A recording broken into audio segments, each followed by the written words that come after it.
All right. Well, hey, welcome everyone. I'm really happy that we got such a great group here this evening for our annual Some Ventures Band of Angels holiday get together. This is probably my favorite meeting of the year because, I get the chance to reach back out to the founders that we've invested in, and again, which I'm doing throughout the year, go through their updates and invite them to come in and join us and share the progress that they've made with all of you, and really just to sort of celebrate the community that we've built here, because I think this is a pretty unique community that we have. We've got a pretty awesome group, not just a band of angels members, which is a fantastic foundation, but we have members from Tech Coast Angels and Pasadena Angels and Park City Angels, and just groups all over the country that now call in and join us. And I think what we've seen from this group coming together over the years is that it really just becomes a real win-win for everyone, because we collectively end up seeing greater deal flow and being able to help more founders and really have a positive impact. So let's just start off by saying thanks to everyone for making their time consistently and joining us on the monthly basis, and for sharing the opportunities with us to invest. I'm not going to make this a big Some Ventures pitch tonight for everyone, because we do have our upcoming first ever LP Summit on January 26th. For those of you who are LPs in our fund, you should have already received that invitation. And I know that Hunter's on the call tonight, and also made some requests around getting everyone's shirt sizes and things. And so we look forward to really seeing you on the 26th and doing a deep dive at that time, and really being able to dig in with all of you at that point on our fund performance. But again, as always, if you have any questions leading up to that meeting, I'm available, and I think most of you have. I think everyone on here pretty much has my phone number, so I'm ready to go if there are any questions. But as far as our goal for tonight, I want to just sort of touch on just a couple of things first and foremost, because this whole meeting came about as part of my launching the group through the Band of Angels. I want to make sure I'm taking some time to highlight that special group. The band is the oldest angel investment group actually in the world, and been around for over 30 years. And I know many of the founders on here have not only received funding from Some Ventures, but also we've syndicated and shared a lot of deal flow over the years with the band, and even collaborated with other funds through the band. Kate, am I correct in didn't the band fund your first company as well? That you am I remembering that correctly? Yeah, we got a lot of legacy founders turned VCs here. And so, with that group, it's been really fun to be able to have this sort of separate meeting on a monthly basis, and then share deal flow up with the Northern California group. As things have evolved over the past 4 years in running this meeting, what we've really seen, and what's sort of taken hold, is our opportunity to add value, and it's adding value through this network, and it's just continuing to build upon itself. So just a few stats for you guys that I was able to put together in the past 2 years alone. From this meeting, our fund has invested just under $7 million across 26 companies since 2022. And I think that's really a testament to the approach that we've taken, which is we don't often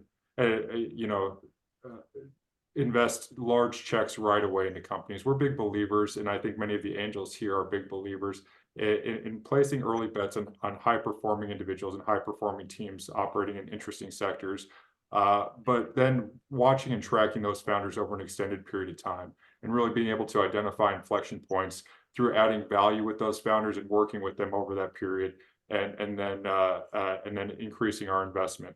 And so you're going to hear that similar theme, I think, from a lot of the founders who come in tonight and who share their journey and their stories. And I encourage any of you, if you are interested in learning more about a company, or oftentimes even if they just closed a round, there's probably another one around the corner. So feel free to reach out to them, and we want this to be as collaborative as possible. So just a few folks I want to just take a moment and just specifically call out and say thanks to. Obviously, Sonia Markova, who I don't think is on yet. Actually, she might still be traveling with her family. I know she was going to make an attempt to join us, but I'll still want to call out Sonia, who's the executive director of the band, and Ian Sobieski too, who's not only chair of the band, but also an LP and an advisor for our fund. Also want to thank Elizabeth Spears, John Paglia, Mike Van Kempen, Harry Hopper, Nachi Gupta, Peter Jun, our incredible new associate, Hunter Ballard, Jason Bennett, Cam, I don't know if Cam's on yet, Cameron Taylor, and Adriana Delore. And I know I'm missing some, and I will be sure to touch on more as the night goes on. But these are the folks who have really been very active in helping me source and diligence opportunities, and have really bought into the vision of what we're trying to build here. And oh gosh, I'm looking at faces already. Basically, Peter Mansfield, goodness, I need to basically say thanks to just everyone on here. It's been Frank. Gosh, I'm omitting folks left and right here. So thank you all very much. It means a tremendous amount to me that we've been able to pull this off in an environment where funding has not been easy. Let's just be honest. It's been a challenging past year and a half, 2 years, and somehow we've been able to persevere and put this fund together. And I think it's really because of the individuals on this call, and most importantly because of the founders on this call who have really worked very, very hard and persevered. So I'm gonna get off my tangent here, and I'm sure I'll remember some folks to say thank you to. Andre, Amy, gosh, I gotta make sure I'm touching on everybody who's played a role. Adam, who's built our website. Go check out our website. Do yourself a favor, please, at some point, and check out the website that Adam and his team helped build, some.vc. You'll see some awesome content. Definitely click on Elizabeth's video. That was awesome. You get to see some more amazing content on our portfolio founders. And then if you click on their individual pages, you'll also be able to see those founders share some of their testimonial videos or talk about their experience of working with us as a fund. So, all right, well, I'm 1 minute late. Goodness, but I think we're doing okay on time. Let's see, where else do we have? I'm not seeing Dillon just yet, so I think we're going to start off with Brius because Kate's here, and I know Kate's got a few kiddos that she's got to get to. So for those of you who recall, Brius was a company we were early investors in, and we invested years ago and ended up doing a follow-on or a recap in their Series A earlier this year. And some of the angels chose to participate in that, and that was led by Sonder Capital, and Kate is the chairman of the board of Brius. And Lee actually created a video because she's in Europe right now to share an update with all of us. And I'm going to pull that up and share my screen here. And then Kate's also going to be available to answer questions for us. So I think the rest of our presentations are going to be live from the founders, but we got a video here, and give me the thumbs up in a second when if you can hear. So here we go. Hi, everyone. I'm Lee Ellermeyer. I'm the CEO of Brius Technologies. Thank you for your time this evening and allowing me to give you an update on the company. So many of you have heard about Brius in the past, but for those of you who haven't, we are the developer of the Brava system, which is a very unique new technology for invisible orthodontic treatment. What separates us from products like aligners is that not only do we have great aesthetics, but we have biomechanical efficiency that really improves the treatment experience for patients as well as for doctors and their staff. So what does that look like? The Brava system is made per patient. So it's a completely customized device.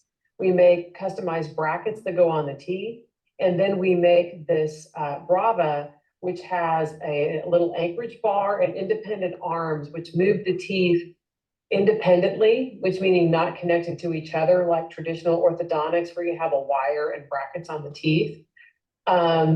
The Brava is designed to take the teeth from where they are beginning positioned to the end position, which we design as a treatment plan. The doctor approves it, and then the Brava is placed in the patient's mouth. What makes Brava really unique is that biomechanical efficiency. So most orthodontic treatments move your teeth sequentially. So they'll correct the angulation and they'll correct the spacing and then they'll correct the vertical position. This little Brava device can actually do all of those things at the same time on the independent arms, which is what gives it its biomechanical efficiency. So from a company standpoint, we recently closed the first portion of our Series A1 financing, $11 million. We're looking to raise an additional $10 to $20 million to add to that round. One key area of focus in the last 6 months since I updated the group has been to add orthodontic domain experience to our team. We brought on Dr. Gary Weston as a clinical lead.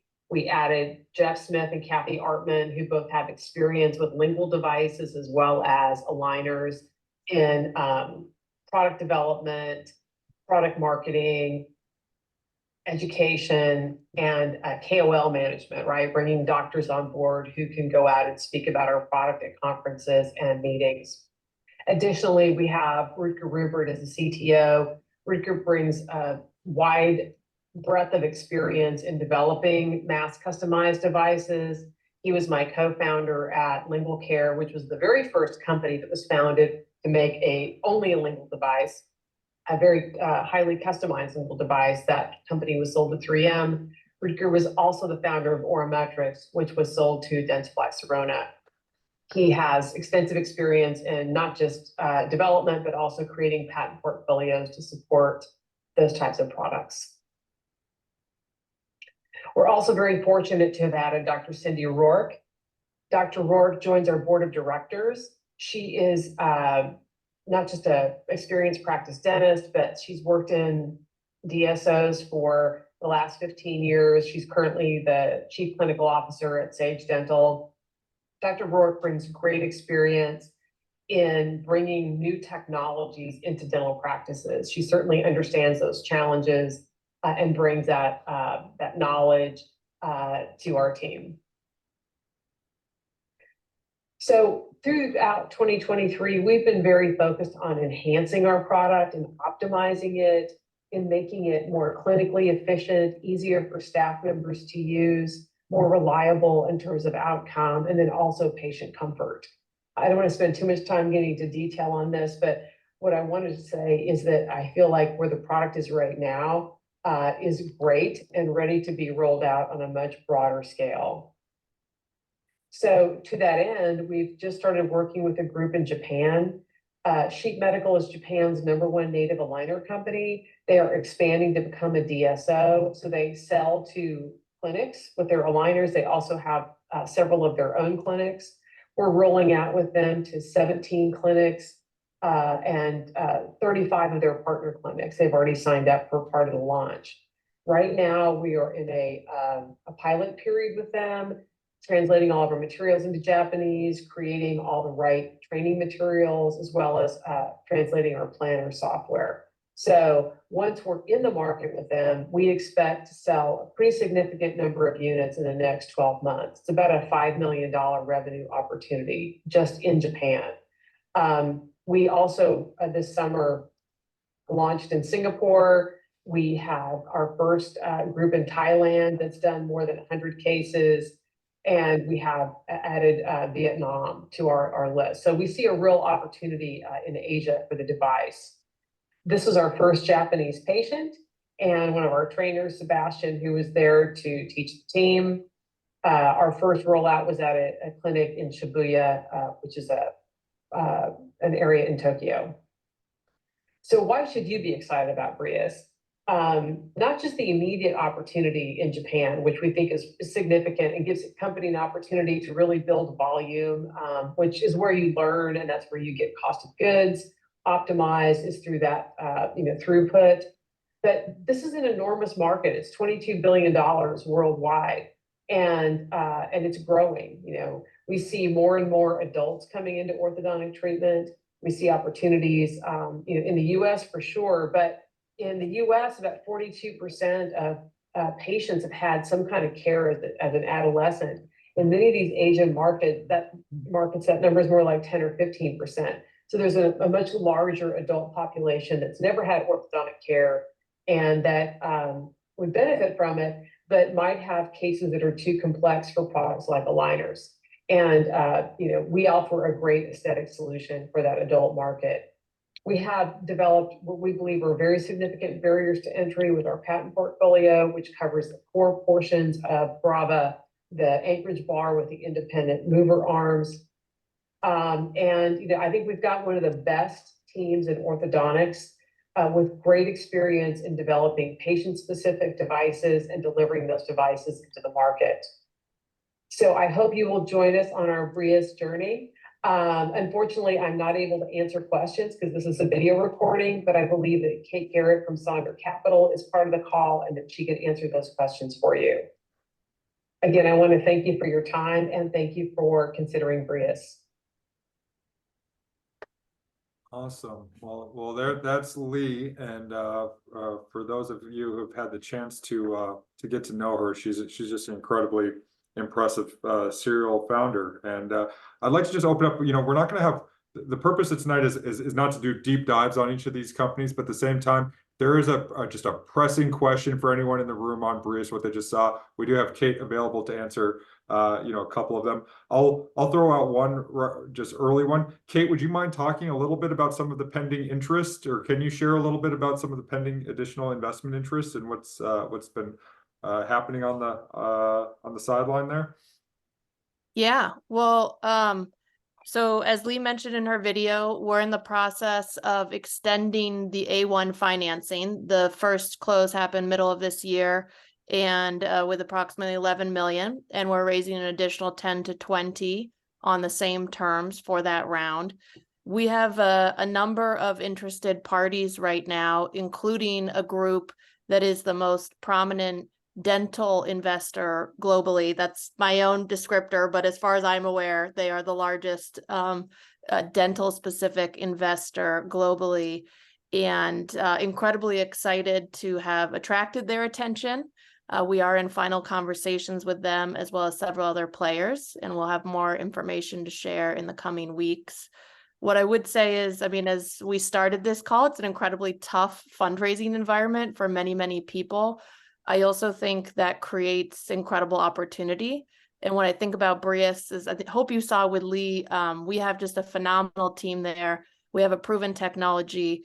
We have a massive market opportunity, 22 billion plus globally. Align, which is only a fraction of that market. I just checked their public market cap today is over 20 billion. And we think we can someday rival that with at least in terms of the number of patients we can address. So again, tough market, or tough fundraising market, but incredible opportunities. And I think Brius is one of them. Awesome. Thank you for that, Kate. And I guess I'll just share with the group. I'm going to get to all the questions in the chat that are coming to me directly as well. But this is one of our largest positions in our fund, and all of the companies that you see this evening are as we think about our investments and how we start with the 50 to 100K pre-seed check and grow to those 500 and sometimes a little bit more than 500K type positions in the seed round. You're going to see the later end of that spectrum tonight from our portfolio. So I think that's I just want to make sure we're all on the same page here from our participation in the companies. Next up is Dillon just shot me a note, and Dillon Baxter with Plantswitch, and I wanted to Dillon, I don't see you. I know that you were having some laptop challenges. Oh, there you are. You even set up the phone well. Look, this is fantastic. Let me brag about Dillon for a second. We saw Dillon back in early March, and I actually remember, I think I drove out immediately after the meeting where he pitched because he was visiting LA, and we met. We were able to sit down and chat. And this is I got to tip my hat to Hunter for pounding on the table and saying we need to take a look at this opportunity because of all of our investments in the this is one that's really taken off just incredibly fast this year. Dillon was recently recognized as Forbes 30 under 30 for his contribution with Plantswitch and what they're doing. And I won't steal his thunder, but they've launched their new plant and secured a partnership with our our partner Siemens. We're happy to help facilitate that, and I'll stop there and let Dillon take it from here. But Dillon, we're really happy to have you on, and welcome to the group. Oh, thanks, Garrett. Really appreciate it. And yeah, when we met in March, that was really a pivotal moment because we got the investment from some, which was really timely, and then the connection with Siemens turned out to be one of the best things that could have happened at the best timing. We received a $2.5 million line of credit from them for equipment financing, which allowed us to get the ball rolling with our commercial production facility. And then off the momentum of that, we just recently closed up on an $8 million bridge financing round. So that worked out really, really well. It allowed us to kind of break ground on the facility in early summer, and now we are approaching the full launch of our commercial production starting in January. We've already begun producing out of this facility for our anchor customer, which is the brand called Repurpose. So we'll be stocked on the shelves of Whole Foods starting in April, Costco in Southern California in Q2 as well. And then that will go to Target and many other major grocers as well. We will also begin producing for our partner Yum Brands, who is the largest food service, really fast food franchise group in the world, consists of KFC, Taco Bell, and Pizza Hut. So we've been collaborating with them for about a year, and our products are going to start entering stores next year with a full rollout by January 2025. So really exciting progress on that front. We've also entered into some really exciting collaborations with leaders in cosmetics and CPG, agricultural products, even automotive parts. The demand for our material is overwhelming. I didn't really introduce what we do, but at Plantswitch, we make biodegradable alternatives to plastic. We do that by utilizing agricultural residues. So we're giving waste a second life with a truly circular supply chain. And because we use this essentially waste stream from agricultural processes, we do have an industry-leading price point for compostable resins. And that's been a major reason to our success and our adoption by some of these large Fortune 500 companies so far. Since some came in, we've been able to recruit some amazing talent. We've grown the team to 13 now.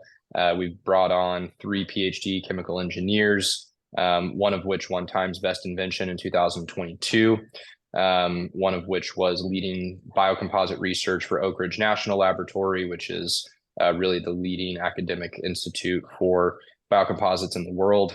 So we've assembled a rockstar team, a lot of really exciting things under development, a lot of big name customers. You're going to start seeing our products pretty much everywhere, food service wise, throughout 2024. And this facility is a 25,000 ton capacity facility, which makes it one of the top 5 bioplastic facilities in the US. So we are going to be raising our Series A next year. We're targeting a $15 to $20 million raise. With the bridge round, we ended up with 2 really large institutional investors, cumulative about $65 billion in capital. And, they're looking to co-lead our next round and kind of fund us through the lifetime of the company. Really infrastructure heavy investments, and really align strategically with what we want to do of continuing to build really the biggest name in biopolymers or plastic alternatives. So it's been an awesome year. I can't thank Garrett and the Sum team enough for believing in us at that really critical moment and that inflection point for the company. And after that happened, a lot of things unlocked for us, and the growth since then has been pretty awesome to see. Oh, hey, thanks so much, Dillon. And believe it or not, I'm not paying these founders to say nice things, guys. I wanted, maybe I have to pay Frank to say nice things about me. But other than that, I really appreciate the kind words. Dillon, one question for you, just for the group, and then we're going to just leave it at this one question. Want to make sure our founders get some sort of ask out there.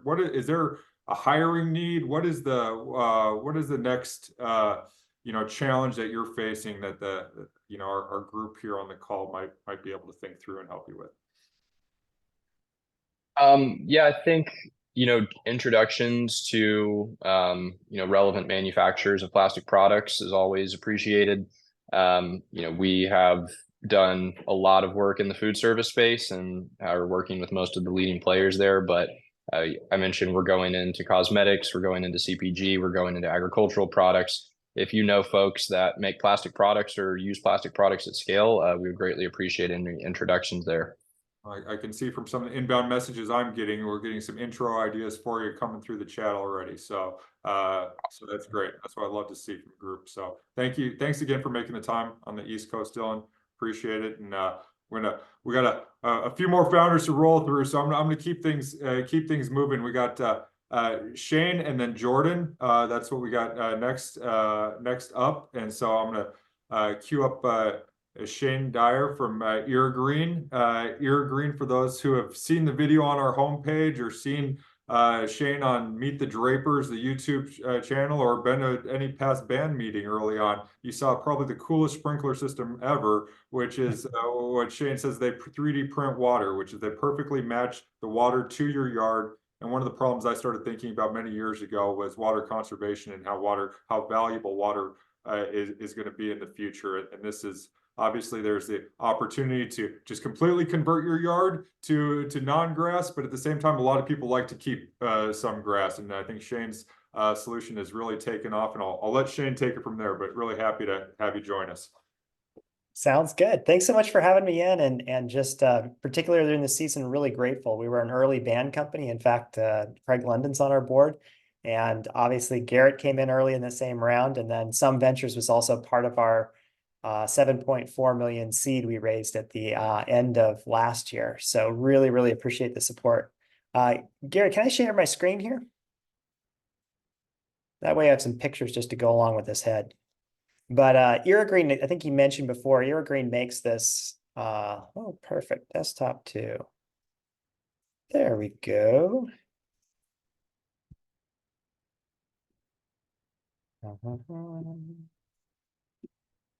Perfect.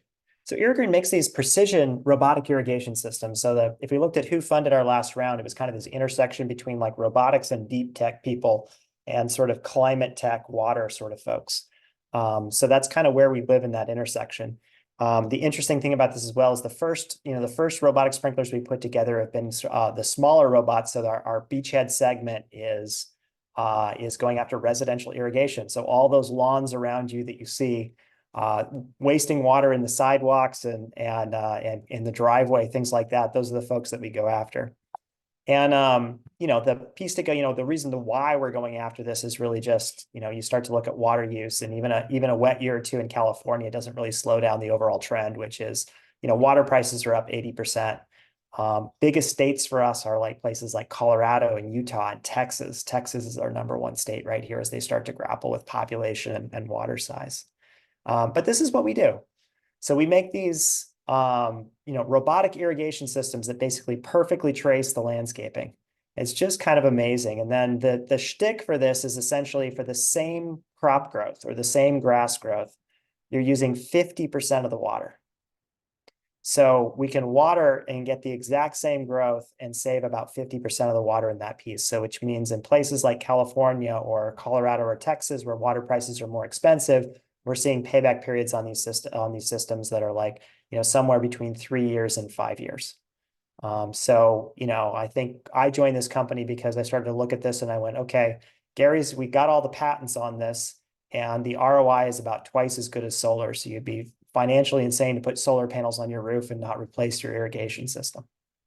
I mentioned, some ventures and people going down this, but the company has really kind of taken off. Like, going back to 2021, which is where a lot of these financings came in or something else like that, we've been growing kind of 2 to 4x across that piece. And, this year we'll book with backlog somewhere around 4 million. So really, really big thank you to everybody involved in that.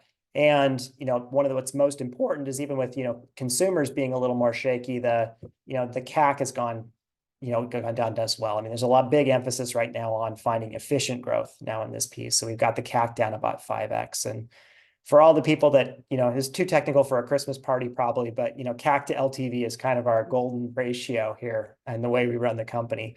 But seeing that better than 1 to 5. And usually the VC rules is if that's better than 1 to 3, you step on the gas. So big part of what we're doing in 2024. The pieces where, kind of where we came from and who the people are, Gary Kleinfelter, my partner here, is an inkjet printer inventor. So you can think about this as sort of taking the sort of pieces for inkjet printing so that we're putting water sort of exactly where we want it to do this sort of irrigation. So water where you want it, not where you don't. And that's where about 40% of that water savings comes from. At the same time, there's also a SaaS component to this as well, where about 40% of our profits come from that recurring side. Just a history on this piece as well. I mentioned, Band of Angels coming in, some coming in to actually be one of the key people. Ulu Ventures led the seed round. This summer we had kind of an off schedule. Our largest investor in the seed round came in and put another $3 million in on a note over the seed round. They basically saw the CAC numbers and the growth numbers and wanted a little more ownership there. We'll probably be doing the A round next year. Right now, I'm just starting to have sort of coffees while we're not raising now and sort of meet some of the investors we want to put on the short list for the A round. So in terms of asks, if there's someone that can write kind of that $4 million plus check that you think would be a good lead for the A round and should be included in that group, let me know. I'd really love to meet with them and figure out who the best people are to work with kind of as we grow this thing. But the other thing I want to point out is just thank you to all the investors, a lot of the great ideas and a lot of acceleration. Like, I can't tell you how much nicer this Christmas is now that we start to have a solid executive team. Hiring a CFO, other those key positions in place have really made my life a lot easier. And a lot of the credit for Airgreen's growth go to that team and the investment team there. So with that, I'm happy to take a few questions. But thank you so much for the support you provided. Some is one of those VCs that, every VC you go in says they're going to help you. And, some of them do, but a lot of them, it's not really there. Some really follows through. So just the connections and the introductions I've had and the help on the things that are, most important to us or the most important steps there have been brilliant. So thank you so much, Garrett. Thank you. Thanks, Shane. Yeah, let's get any questions from the group. I think we got time for one question before I know we got Jordan chomping at the bit too to go.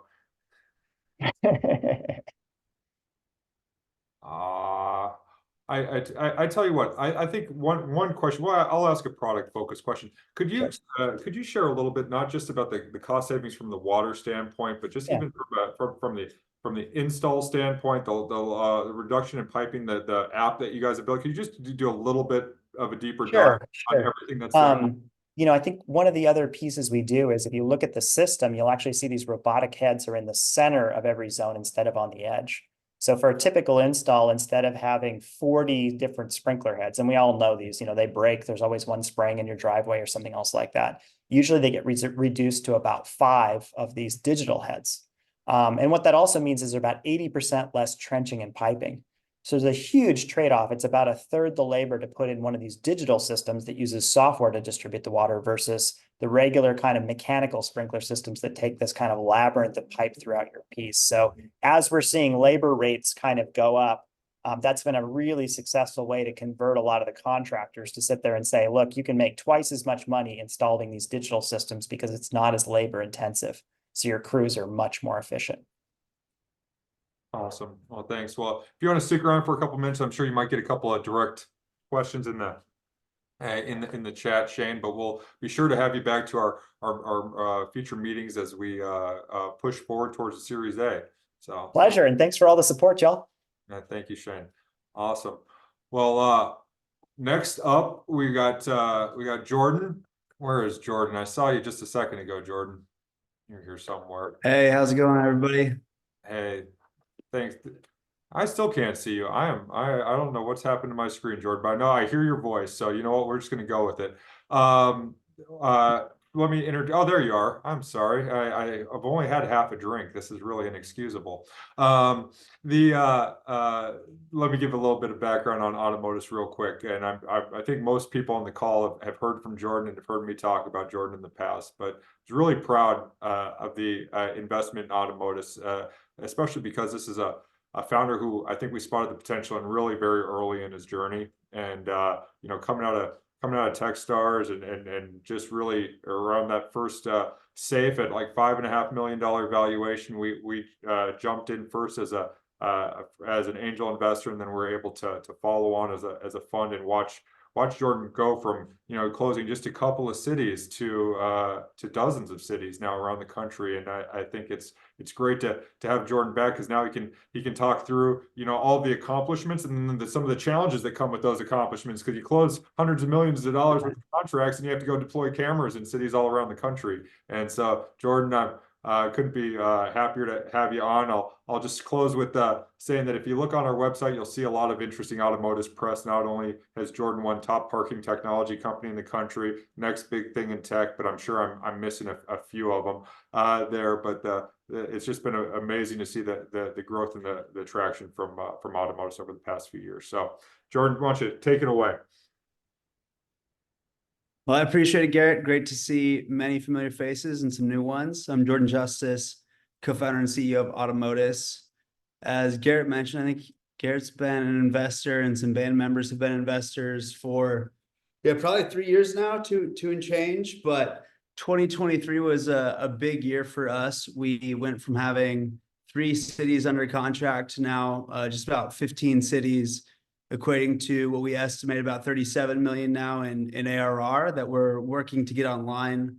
Our business model is deploying cameras to help cities automate traffic and parking management, specifically helping cities charge companies like UPS, Amazon, DoorDash at the curbs. So they don't have to double park, block bike lanes, traffic lanes.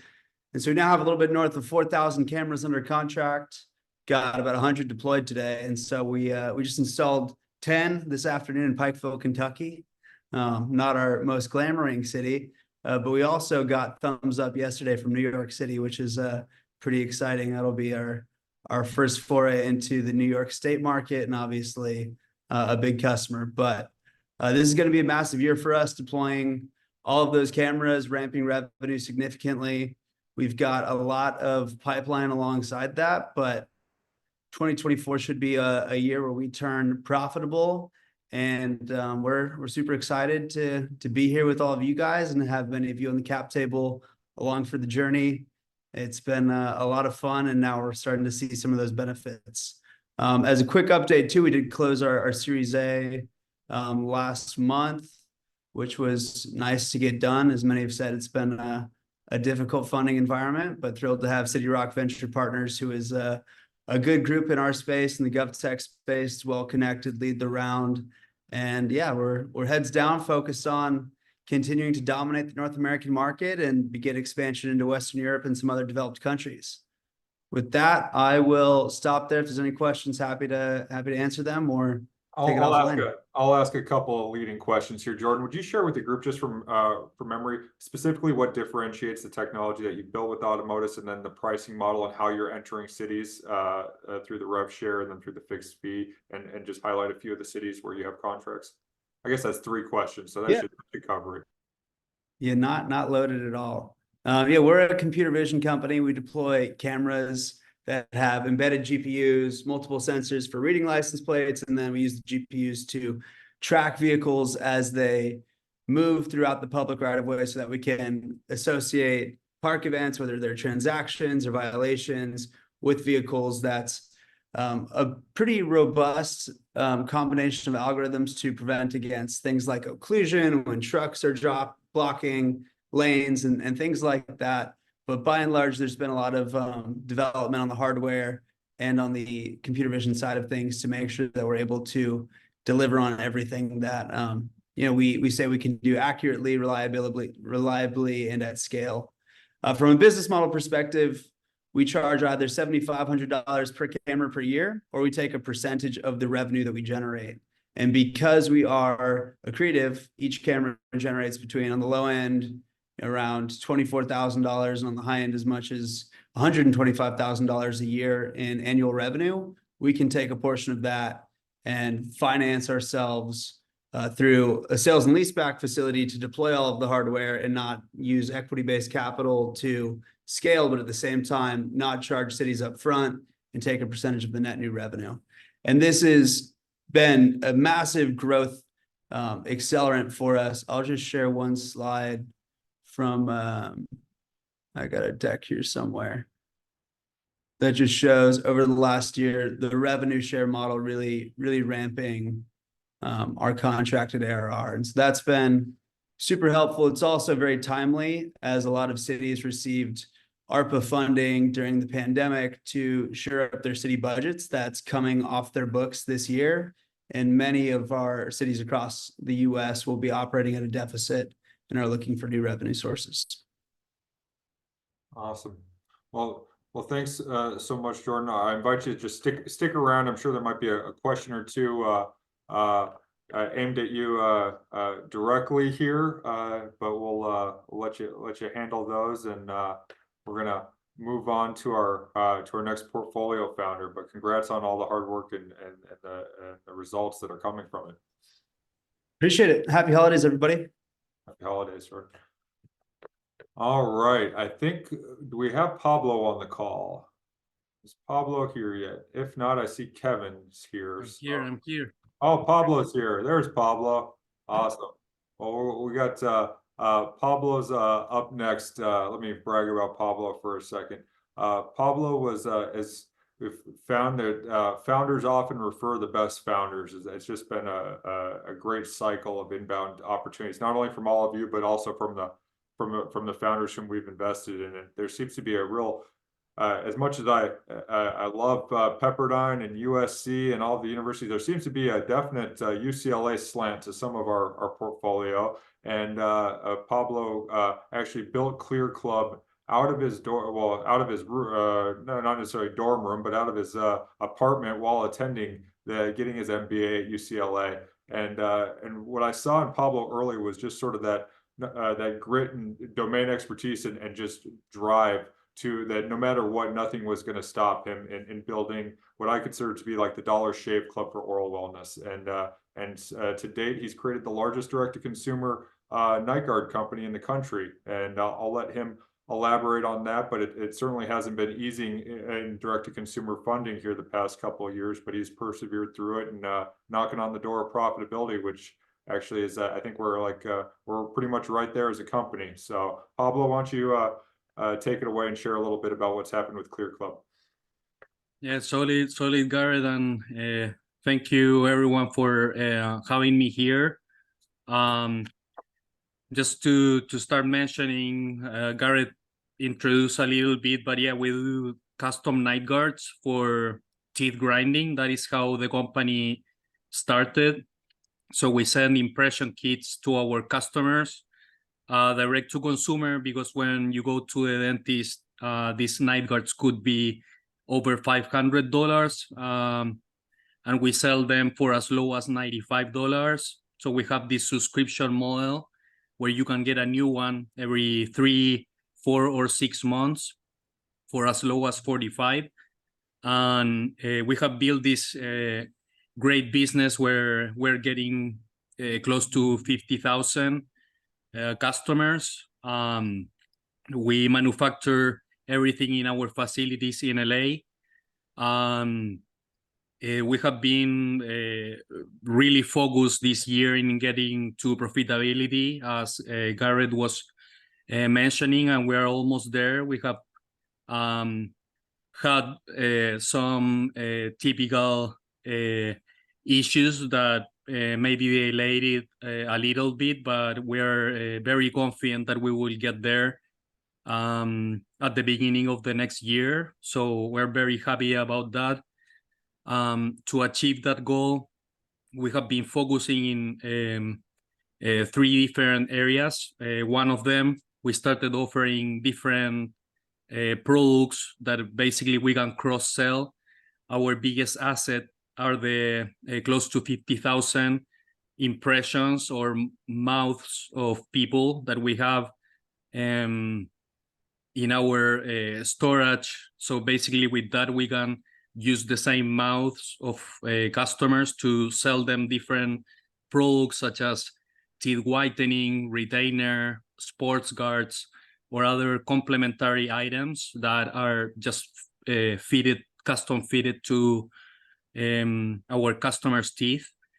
And we have been doing that. We have been reducing our customer acquisition cost at a very amazing level given this environment. So I think that one of the previous entrepreneurs was mentioning their LTV to CAC ratio. We're close to 8 to 1 times the LTV to CAC. So we have been able to get that customer acquisition cost in place to just be close to break even or earn a little bit of money in the first unit. And during this year, what has helped us a lot is the strong retention that our customer base has. So with that, we have been able to get to a revenue stream that just let us pay for the other expenses.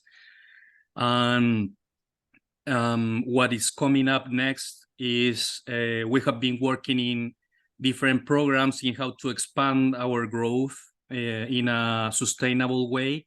So we have launched this program that we offer distribution through dental offices, and more recently we have been working with gyms to offer our custom sports guards. They are getting pretty excited about it. So I would say if there is any ask that I can do, it would be great if you have introductions in very big chains of gyms or also dental offices that have big distribution across all the US, so we can partner with them. And I will end up by saying that yes, some vendors is awesome. Garrett is and as he was saying, I'm not getting paid for this, so I'm just saying that he's the person that really a founder wants to have. If you have issues, you can pick the phone and call him. I think that is something that is really valuable, and I really appreciate all the support. And it's the person that you can call when you're having like good moments, and also when you're having not so very good moments. And I think that is the key to succeed in the venture side and also in the entrepreneurial side. So I really appreciate that, Garrett, and happy to answer any questions if you guys have some. Well, I see a great comment from Peter. Peter, do you want to share that with Pablo, or can I call on you? Because that would be pretty awesome. Yeah, Pablo, my next door neighbor is the professor of sports dentistry at UCLA. So he does all the UCLA sports teams. He does the LA Galaxy. He does US Olympics teams. He does, I think he does the Lakers. He's even used to do David Beckham's teeth. So you can't get much more recommendation than that. No, that's amazing. Well, I'll be sure to make sure that Pablo has your email or contact or whatnot, and we can hopefully facilitate that. Well, that's a fun the fun things that come from these calls. Yeah, his name's Ray Padilla, just in case you want to look him up. Dr. Ray Padilla.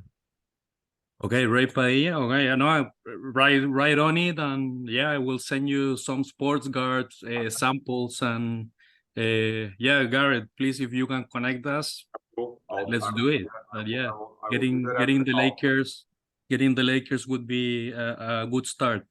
I recommend for all of our LPs, if you're in need of a night guard, and especially if you're in the LA area, go take a tour of Pablo's facility. It's right by LAX. It's really impressive the thought that was put into how these guards are manufactured and how he drives costs down, and literally there's no materials unaccounted for in there, and it's quite the assembly line that you have knocking these out. So definitely check it out. And Pablo, thank you so much for your time, for joining us. I'm just being a little bit conscious of time here, so we're gonna keep things rolling. But please stick around if there are any of our LPs that need a guard or have a question. I'll reach out.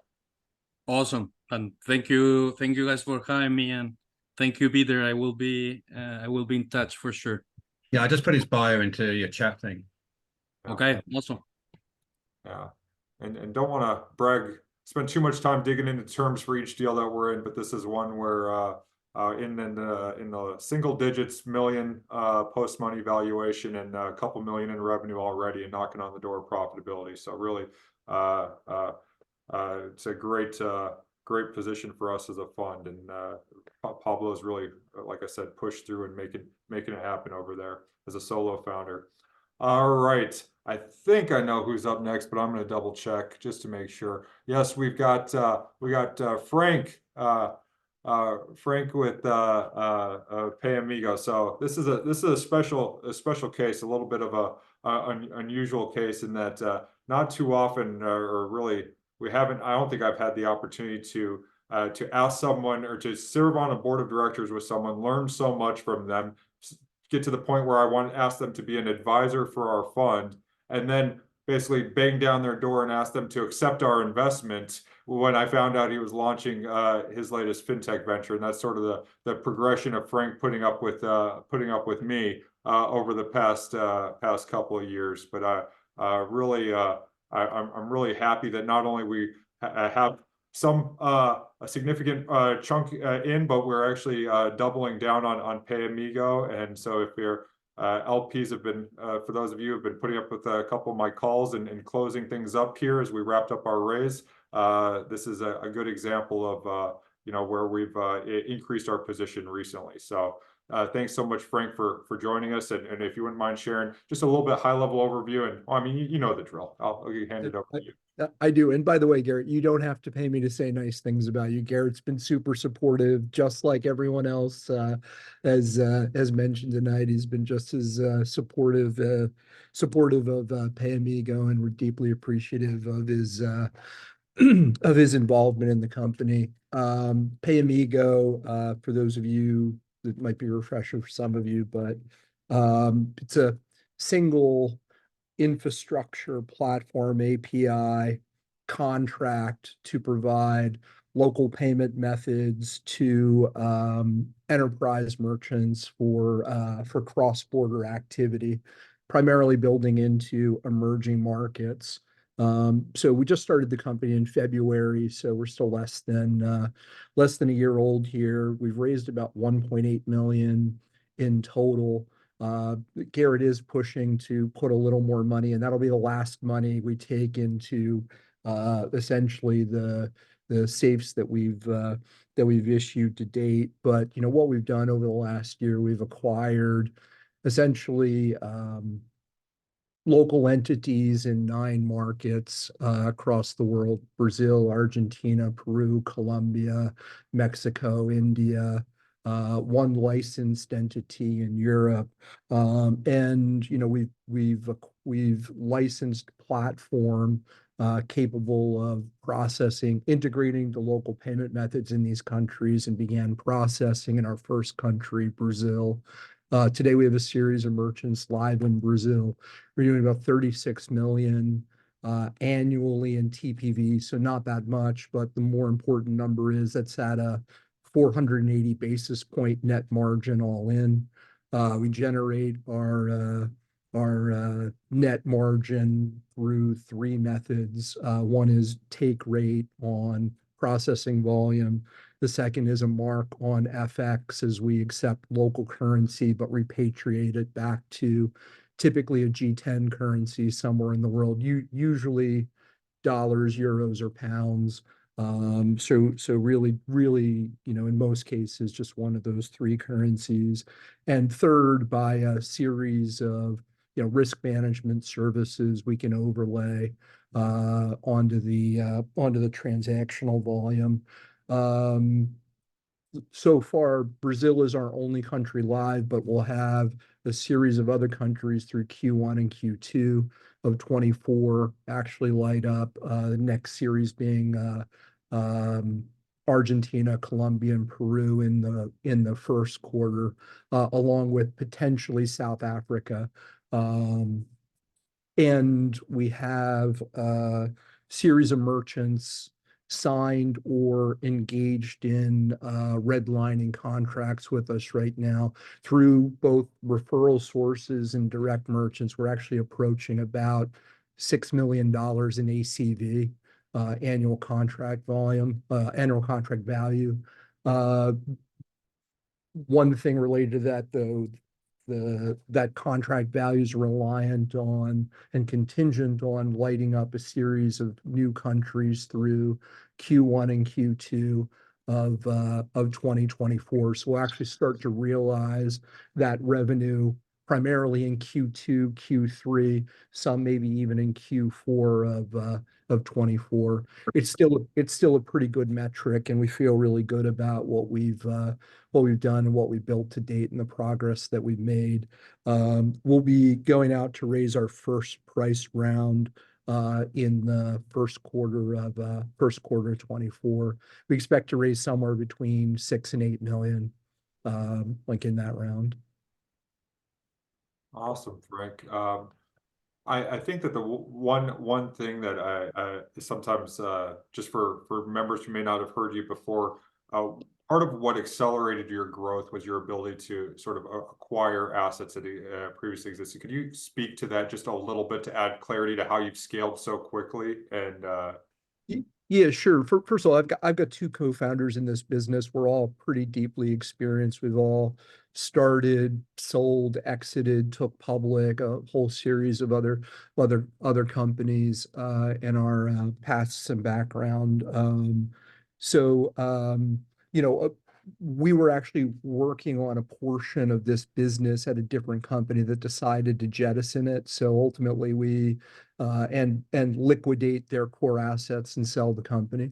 So essentially we were able to through a series of acquisitions by 5 of the global entities from them, just contacts that we had picked up 4 from another company that we knew was exiting some of their global footprint, including a licensed entity in Europe, which is an important component for us. And we knew exactly where to go from a platform and infrastructure standpoint to license the technology we need to get operational very, very quickly. Hence where, you know, a build may have taken, you know, multiple years.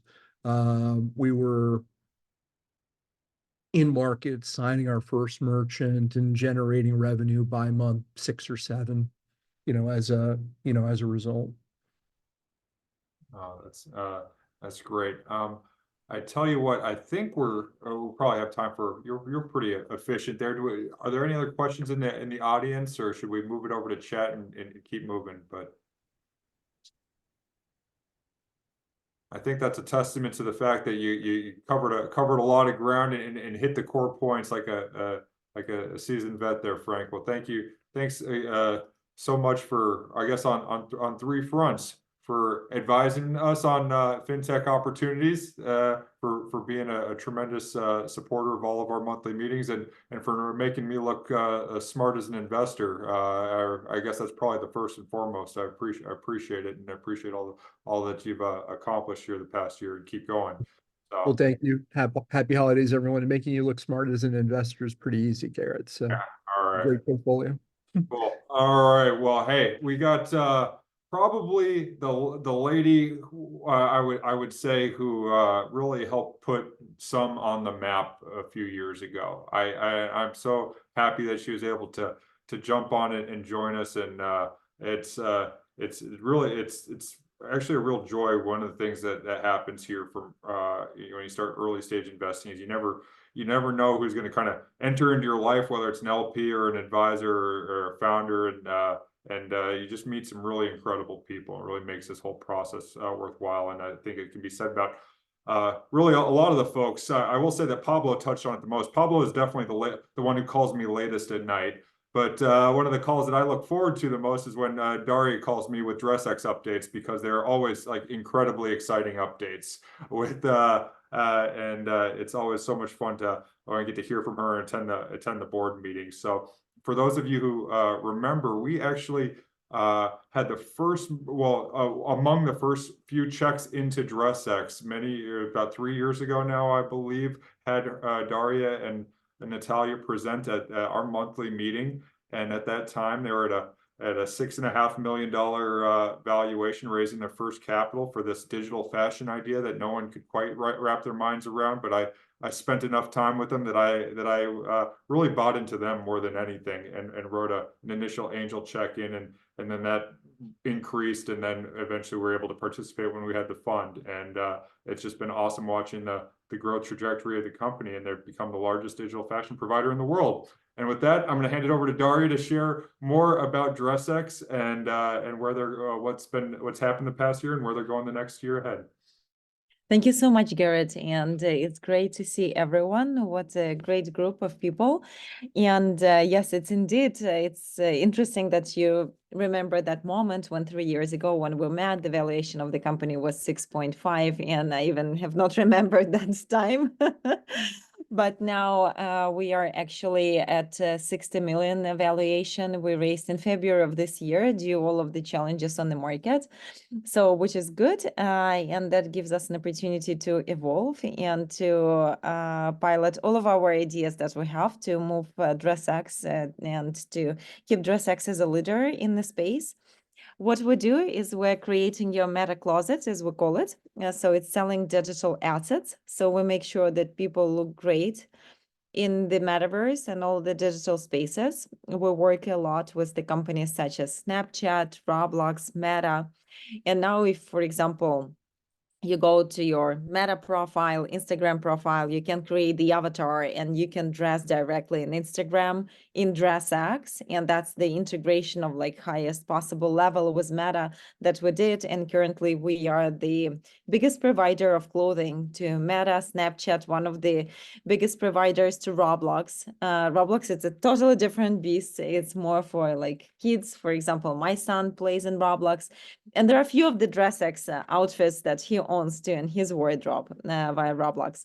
So the avatar fashion became a big business for us, and a big kind of moment where we started to push this fashion narrative that your avatars can actually also look great. And that's exactly when the market understood it, and companies like Meta and Snapchat also started to introduce avatars for the profiles instead of like profile pictures, which is kind of cool. And also we developed a number of other solutions that are available at the DressX.com website. So you can install the DressX camera and you will wear your items on the video calls. So sorry, I'm not wearing those now. Just for me, it's already too late at this moment of time because like I was in front of my computer for so long today. But yes, please try DressX camera. It's very easy to use. It's very easy to upload, and you can use it on Google Meet and Zoom and etc. DressX app, obviously, where people continue to try on items in VR and AR, augmented reality. And we are continuing to bring in different brands across all of these environments and within DressX. And our big goal still remains to dress 1 billion people. So we hope to achieve that in 8 to 10 years from now. As of now, we're at 2 million assets distributed only this year. So we hope to continue growing. It was definitely 0 that we started with. So in 3 years is 2 million. Let's see how it goes next. But definitely we are putting a lot of efforts. Yes, and yeah, Garrett, you kind of did a great introduction about DressX. It's been a tough year for all of the companies. We're happy to continue growing in revenue number of users this year comparing to the year of 2022. And obviously, we have all the anticipations for the next year that it will only be better for DressX. And definitely it was a lot of work put into this year, so we're all waiting for the holidays to start. We still have the days packed from calls with our partners, but it's actually great. Yes, preparing for 2024, and hopefully we'll only continue to extend what we have. Great. Well, thanks for sharing. Would you mind sharing with the group just a couple of the different ways in which you've touched on the metaverse fashion? You touched on actually wearing digital fashion on Zoom, wearing it in photos. But can you talk a little bit about how the brands partner with you and the number of brands that are have partnered with you now to offer their own digital fashion through DressX? Yes, absolutely, Garrett. Great question. First of all, I sent the link to the camera for everyone to try. Those of you who want to install it on your Mac, if you have Mac. And because we're piloting all the projects first on Mac and kind of Apple devices, but for the app exists also on Android. So sorry, I'm jumping from the topic to the topic. So basically the way how we work with brands, for example, such companies like Lacoste, they come to us and they say that, look, guys, we want to be present in the metaverse, what we can do for that. And we onboard Lacoste. This is a big international sportswear company.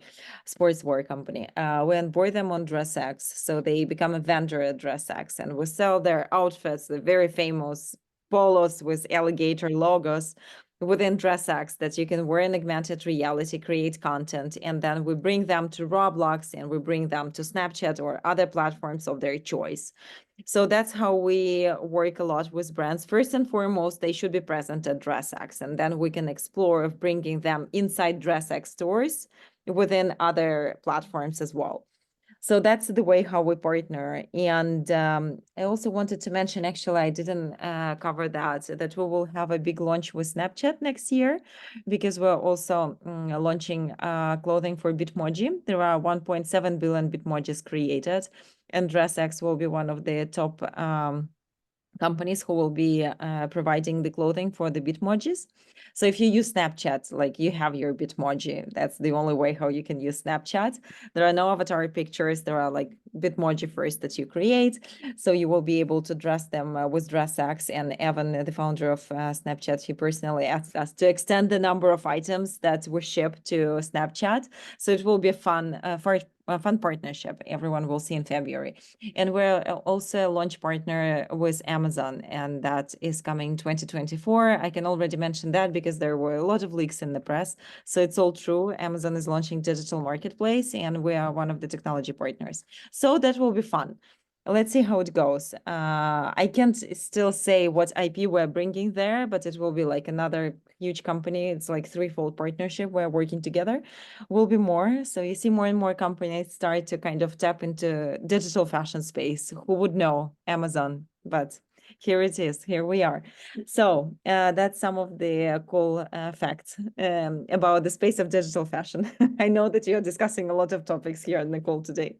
Well, I think that was a great overview, and I'm certain that I will get plenty of questions, and we'll do some follow-up talking about DressX later. But for the purpose of this meeting, it was wonderful to have you join us, and thank you for sharing the news, the good news, and on all the partnerships. If you have a few minutes to stick around in case there are any direct questions that come through, great. I know you have a dinner that you have to get to as well. So thank you for making the time. I'll forward them. If Daria has to send me the questions, we'll make sure we get them.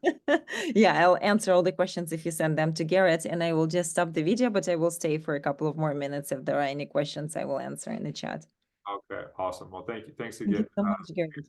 Thank you, everyone. I'm so sorry I was like jumping from the topic to topic, but it's hard to put 1 year into 10 minutes. You've done a lot. So the one thing that we actually did not cover that I should brag about is that some of the top selling items ever in Roblox are actually DressX fashion items. They're some of the largest selling assets. So it just shows the cross functionality for what they're doing in the gaming environment with Meta, with Snapchat. So awesome. Well, you know what? We're going to go from digital fashion to we got Ben up with Move Easy. Live Easy, excuse me. We've changed names this year. Darn it. And I'm gonna confuse you even more by wearing the Move Easy. You're wearing a boot. Yeah, I know. You're Can't help it. Staying true to my old company though. Well, that really touches on the sort of the expanded value proposition that happened with Live Easy this year. And I gotta say thanks to David Ballard and to the Douglas Elliman team actually for sharing this opportunity when we were first starting off as a fund. They I was in the office with Dan and Hunter was not there. David, it was just Dan. It was just the three of us actually sitting in that office, and trying to pitch them on the future of some ventures. And I'm so thankful that they bought into our vision and how we're executing. And I'm even just as thankful that they introduced Ven, because I think his what he's built with Live Easy is something tremendous. One point that I'll touch on before he goes is that oftentimes we get hung up on hearing stories of like the Instagrams of the world, where it's like a 1 year billion-dollar exit, crazy growth that's just unimaginable. And I mean, that's just, those are complete 0.0000001% type edge cases. The vast majority of the big companies that we see are founders like Ben, who literally were so persistent over an extended period of time that they built out a moat. Adam, awesome hat. That is fantastic. Well done on the DressX hat. But Ben built out a moat over a period of time and is now sort of hitting that inflection point where they're really starting to scale. And the past year has been particularly exciting with the close of the Series A and the work, all of the hard work over the past 6 years that he's put in, paying off. And I'm really happy that we got to invest at the seed round right before the Series A, and I'll let Ben take it from here. Yeah, thanks a lot for that amazing introduction, Garrett. I'll, if it's okay with you, I'll share my screen as well. Just prepared some very quick slides, but yeah, I want to start by actually thanking Garrett and David out here, because they came in early in our journey and propelled us to get to that Series A, and that helped us change and then grow in very, very exciting sectors this year. But for those who don't know, Live Easy is we are the country's first full-service moving and home management platform. So what we do is help homeowners as well as renters manage all of their moving, home management, client engagement needs in one place, while also helping all of our partners. So we white label our services, so all of our partners to basically truly stay top of mind, not to have a transactional relationship with those homeowners and renters, but truly stay engaged with them throughout their journey, and generate referrals and drive revenue through that process. The big problem that we are solving is, home, as you know, is one of the largest assets for any homeowner, and it's also one of the largest expense item for homeowners as well as renters. You have to navigate through a ton of complexities as you go through that home ownership or rental journey. Whether you're coming in, you're buying a house, you're owning a house, or you're moving in as a renter, whatever it might be, there's a lot that you have to do. And despite it being one of the largest assets, unlike your, Mint.com or a Truebill that gives you those visibility apps for your personal finances, your biggest asset, your biggest expense item doesn't have any of those things. So what we've done is essentially created the most comprehensive and integrated home services platform. We've integrated with the broadest set of service providers across multiple sectors. And what we've also done is pull through data from a variety of sources to give homeowners and renters the kind of visibility that they're not going to get, and complete all of those services in one place. So true end-to-end home management platform sorts. But this was not how it was always was. I think when Garrett and David and Dan, when they invested, we were Move Easy. And at the time, and even entering, with our Series A that we did late last year with Travelers Insurance and Modern Ventures, we were still Move Easy entering into this year. We still had a single product, which was just heavily focused on the creating a seamless moving experience. And we were hyper focused on one industry, the real estate industry. This year has been a phenomenal year for us. It's been both a growth year as well as a building year. We have continued to grow in the real estate space. We've added a ton of new brokers. We already have leadership positions and enterprise relationships with some of the biggest names like Berkshire Hathaway, Century 21, Douglas Elliman. But what we've also done this time around is expanded pretty rapidly into other related sectors. So Travelers Insurance, on the insurance side of things, we just recently closed CRMLS, which is the California Regional MLS, the country's largest MLS with about 110,000 agents. We actually closed the number 2 MLS in the country as well.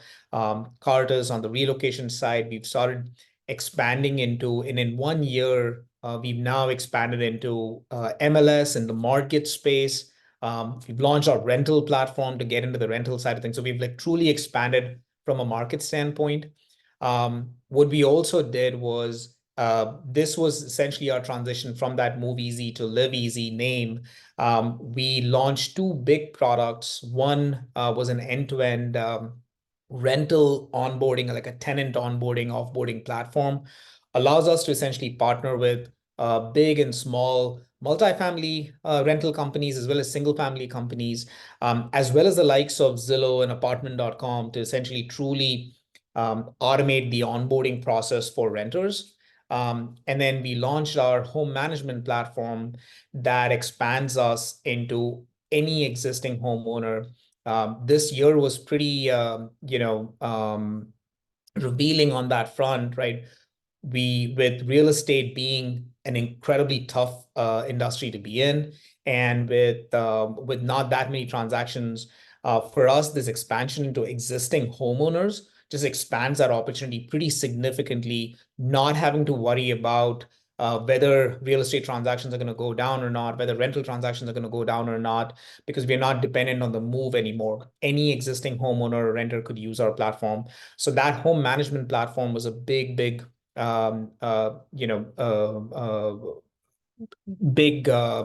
growth piece for us. And likewise, we've also made a lot of changes in terms of how we deliver our product. We had been strictly a fully hosted, white labeled platform, now kind of broken down and modularized our entire platform to APIs and widgets. And you'll see in a couple of slides the impact of that. And the revenue side of things as well, we've continued to grow both efficiently in terms of increasing our ARPU and getting more services like solar and others. But one of our biggest wins has been, we had been traditionally a transactional company. We would generate revenue when a person would set up their internet or cable or their solar. Once the installation is done, those companies would pay us commissions. We closed our first SaaS deal with the country's largest home inspection company, and that is part of our strategy, our growth strategy for next year with the home management platform.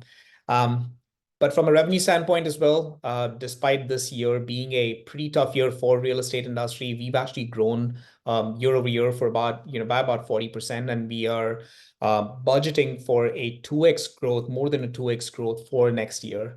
And that's why we are super excited about 2024. As I mentioned about the widgets and APIs, we've already had some really exciting conversations. Keller Williams is already using our API for all of their vendor platforms across the board.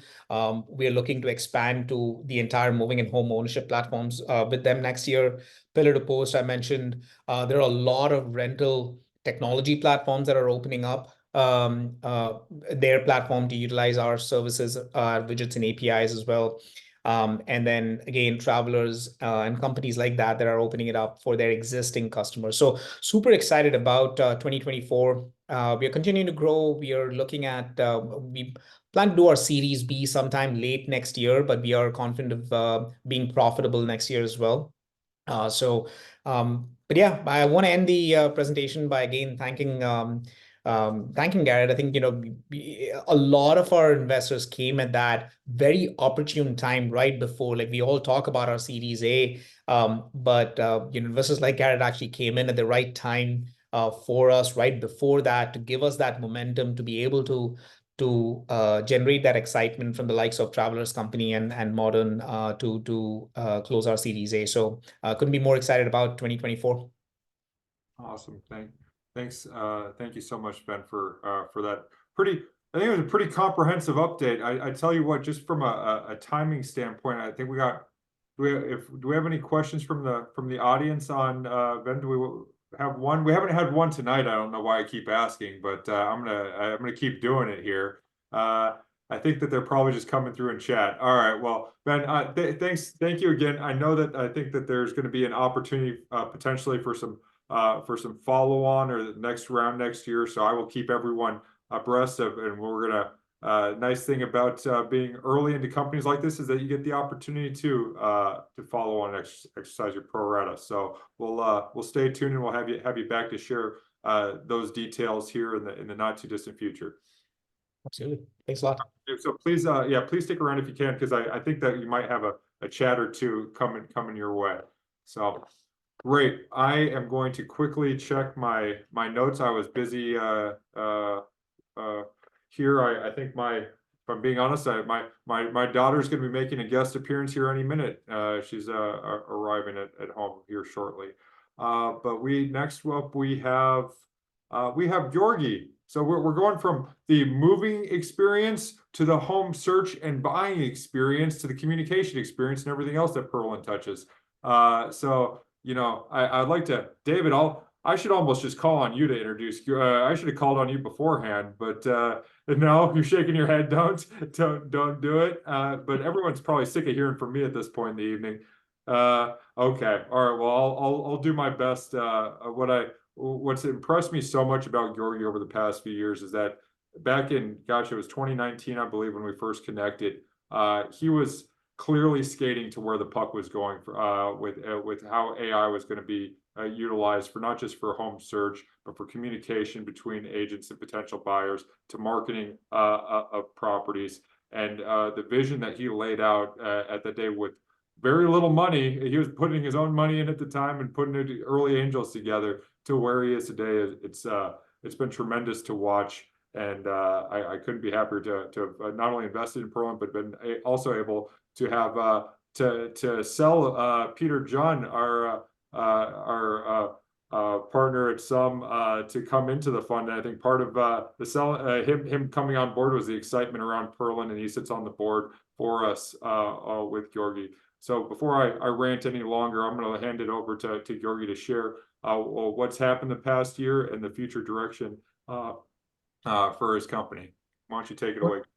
Garrett, I did think that it would be worth kind of, chiming in just a little bit if you don't mind. Wait, no, please do. I welcome it. Well, that's fine. That's fine. I was waving it along, because you're doing such a, incredible job. Just like, with Venn, which we have a lot of dependencies on within our firm, and up and coming company, we could see the evolution of what they're bringing to the ecosystem of at least the space that we're in.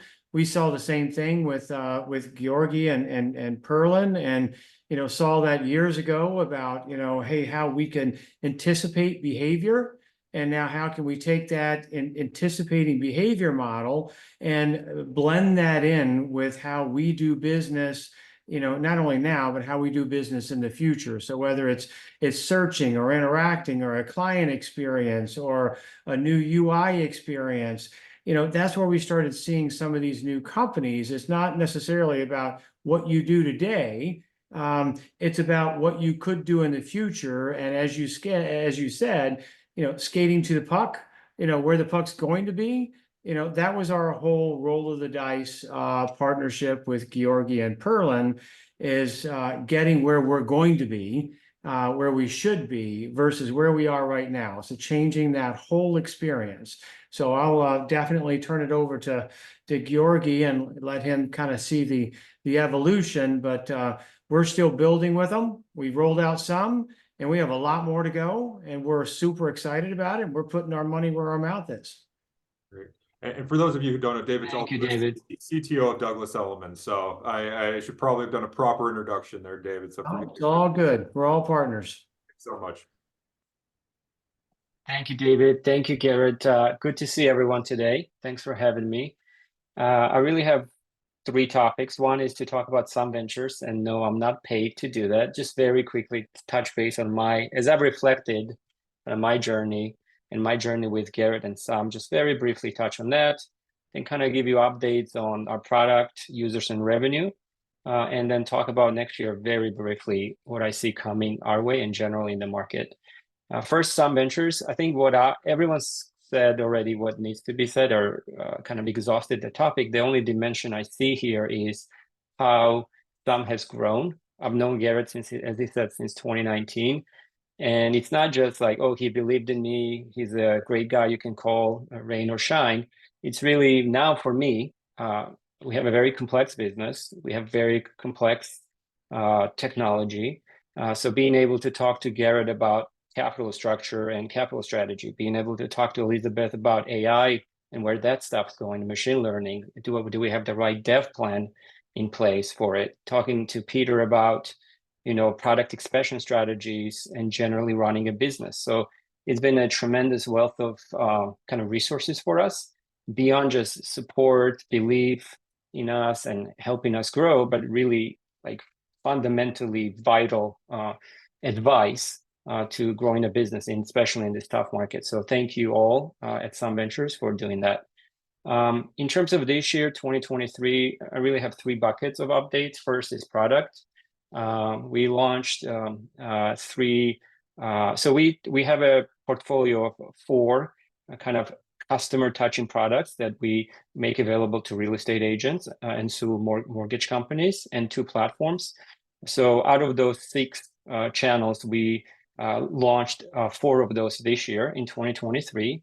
And we have the SaaS model for these products, and they help real estate agents find clients, engage clients, convert them into transactions, and close transactions, and retain relationships using AI. So we have, as Van said, we have different kind of compartmentalized use cases for how to use AI in this space. They all work together, but they also work individually. So had a really successful year in terms of building our platform and taking our AI models and putting them in real use cases and proving that those use cases work. So for example, one of our clients is launching a brand new business model using one of our AI products that hasn't been done before in that space, where their margin is, let's say, 2x than the margin in the traditional business, without the customer agent knowing anything behind the scenes is different. Another major product success we had is we launched our first in the country, or first in the world, I guess, conversational AI home search outside of the ChatGPT environment. And we launched it on a technology premises of a real estate team that only has 100 employees. So we took this massive technology and we deployed it and made it available and customizable to a very small team. So those are some of the successes that kind of I'm proud of this year from the product point of view. From a user point of view, I mean, Douglas Elliman has been a tremendous partner for us. Our technology now is on pace to touch 200,000 to 300,000 users on an annual basis, and we already are expanding that footprint. By July, we'll be touching 6 million users. As an AI company, more than investment, more than anything else, that's really the most important thing for us, is user interaction with the end user, and learning from it and making our products better.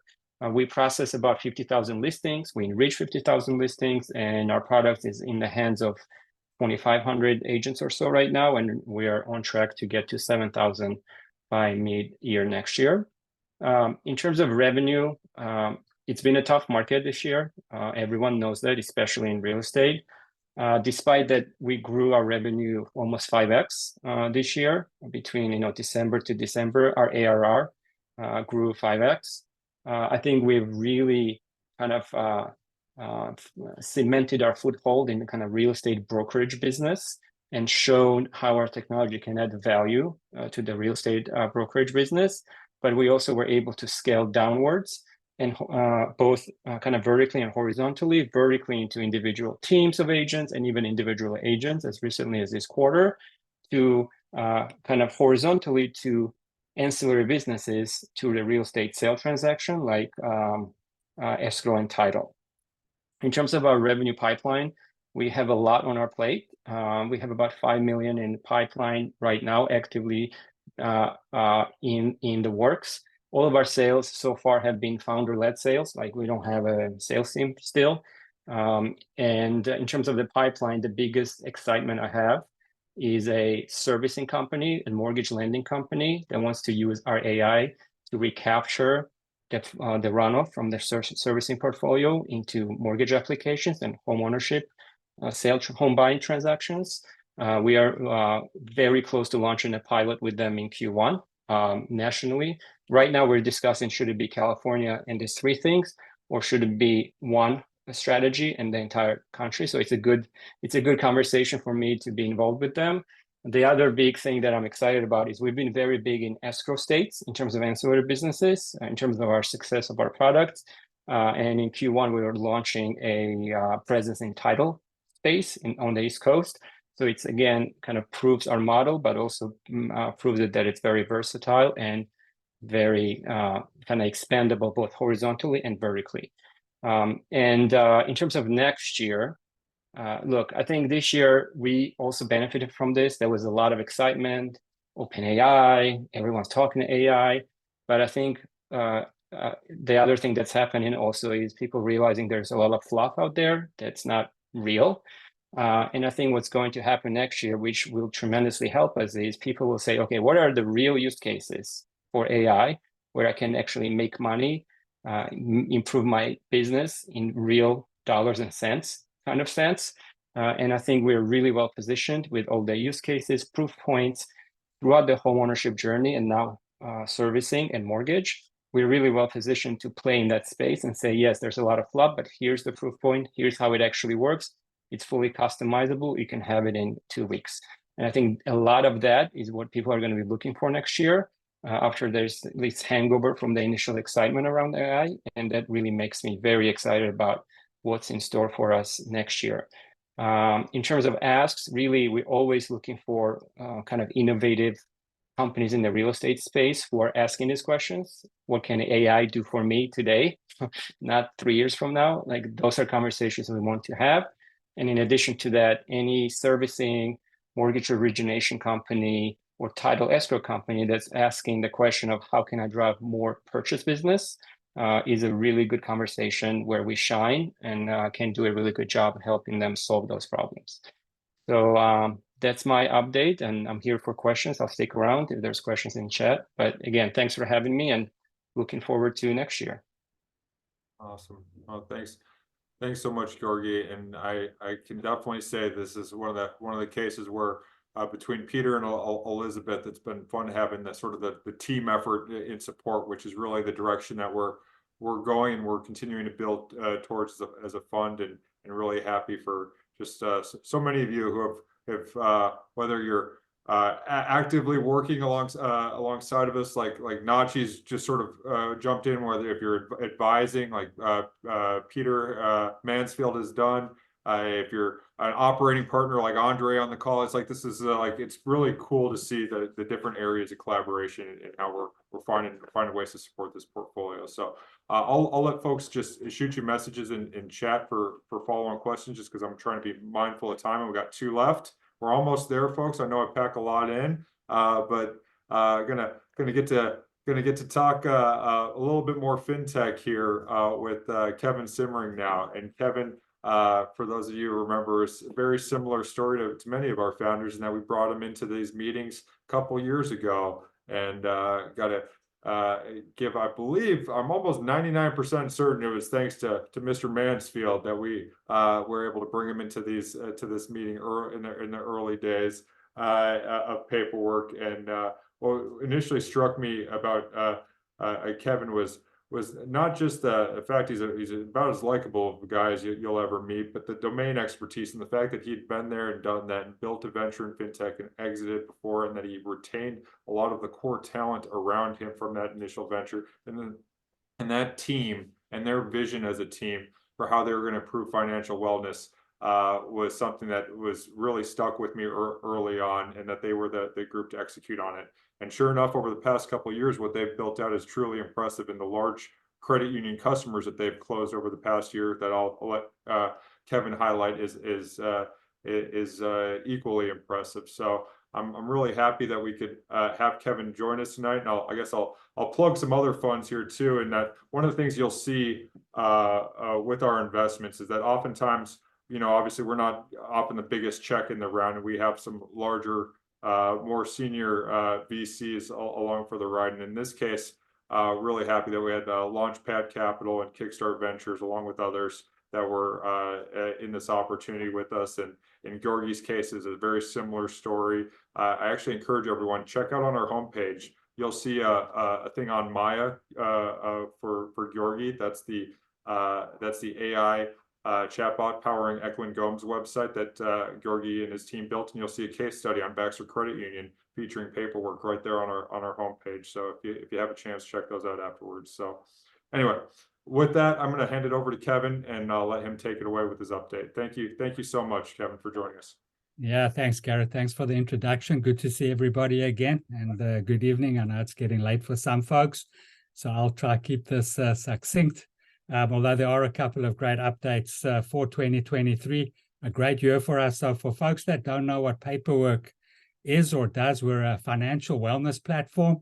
As Garrett said, we work predominantly with credit unions to help credit unions leverage financial wellness to boost member acquisition and really engage with their members on a deeper level throughout their financial journey. The credit union industry is an interesting one. It takes a lot to kind of get a toe in the door. But once you're in, wonderful group of people, great to work with, loyal, and, as you start getting runs on the board and proving out your business case, the credit unions those doors really start opening. So this year was a seminal year for us in the sense we landed a very significant credit union customer partner in BCU. That's Baxter Credit Union, based out of Illinois. Not the largest credit union in the country, but very well respected, and particularly respected in what they do in the financial wellness space. So, to partner with them was a great endorsement, a great validation. They're about a $4 billion credit union. They have about 400,000 members, but what's super interesting about BCU is they work with corporate partners. As a credit union, many credit unions have what they call a field of membership. To be eligible to be a member of that credit union, you need to be an employee at a company. Those companies are called company partners or corporate partners of credit unions. So BCU have company partners like Target, Geico, CVS, United Healthcare, some of the largest employers in the country. And what they're doing is they're leveraging Paperwork's financial wellness platform, which we white label for credit unions, and they're offering that white labeled financial wellness solution into their company partners as a way to attract more of those employees to become members. And then obviously, once they are members, to engage them further along in the financial journey. So, launched with BCU early this year. What a lot of credit unions were waiting for and watching for was a case study. How effective was our platform in helping BCU attract more members? And so we published our case study in October this year. Took us about 3-4 months to collect the data. Data came in and it was phenomenal. So in a small kind of 3-month case study on a small cohort of company partners, in fact, just one company partner initially. Obviously, now we're blowing out to a lot more company partners, but that case study centered on one company partner. They also launched the platform through some of their branches as well. And in 3 months, we got in excess of 1,000 new members through the program at a cost of acquisition that's at a fraction of their traditional channels. So they're super pleased with that. And it's in orders of magnitude more members than they got through their largest branch in Illinois. So super successful in terms of gathering and acquiring new members. And now for the remainder of the year and into 2024, they're aggressively expanding that program to the other company partners. We've got Target on the list, hopefully for a Q2, Q3 launch as well. So having published that case study in October, the floodgates opened in terms of interest in our platform from other credit unions. Our pipeline and prospects have gone through the roof. Dozens and dozens of leads that we're, demoing to, chatting with, nurturing. It takes on average about 9 months sales cycle, I would say, to close out a credit union. Some of those have actually accelerated that process, and we've got a number of very exciting commitments for implementations next year, including a top 10 credit union in the US. Can't mention the name, but a $17 billion credit union, hundreds of thousands of members, and almost 900 company partners through that one credit union. We'll be going live with them next year, all going well. So, super exciting. as I say, with BCU, with that new credit union coming on board, with a handful of others that have given us commitments, pipeline looking really strong for 2024. In addition to that, we're knee-deep in the legal process now for a large distribution deal with an existing vendor in the credit union space that will give us access to about 300 credit union leads. Warm leads, they're already embedded there. And so we're doing a great distribution deal on that front. In addition to that, given that our platform has indirectly found its way into a number of different employers through the credit unions, we've learned a lot about what it takes to actually work with employers. And so 2024 will see us also moving directly into the employer space where we'll be offering paperwork as an employee financial wellness benefit. It's the number one employee benefit that's in demand right now. And so we see a great opportunity to kind of cascade or move into that vertical from where we are now. So that's part of our plans for 2024 as well. So yeah, great year for us, and hopefully let the steep growth curve now begin as we enter 2024, having really put in the hard yards, I would say, up until this point. Awesome. Hey, Kevin, thanks for sharing that update. I wish Kevin won't say it publicly, the name of the credit union, but you can at least say publicly we can at least share it publicly that $17 billion credit union at the exec level has given a commitment to move forward. Correct? That's fair. Correct. Yeah. Okay. Yeah. Well, call me after a couple drinks, any LPs. But, all right. Thanks, Garrett. And then, Garrett, just one last thing. I would be remiss if I didn't echo everybody's sentiments around what a great partner you are. Honestly, unbelievable to have you in the corner. We could be, in the trenches, fighting the good fight. Garrett is there through thick and thin, but a man of his word. I think that's the most important thing. Handshake, a verbal from Garrett means the world. He never lets me down in terms of any commitment he makes, big or small. So really an honorable man, full of integrity, Garrett. We couldn't have asked for a better partner. Thank you. That's why I love these yearly calls, because it makes up for all of the lack of attention I received as a child. I'm really compensating here later in life. So this is great for me. Thank you guys so much.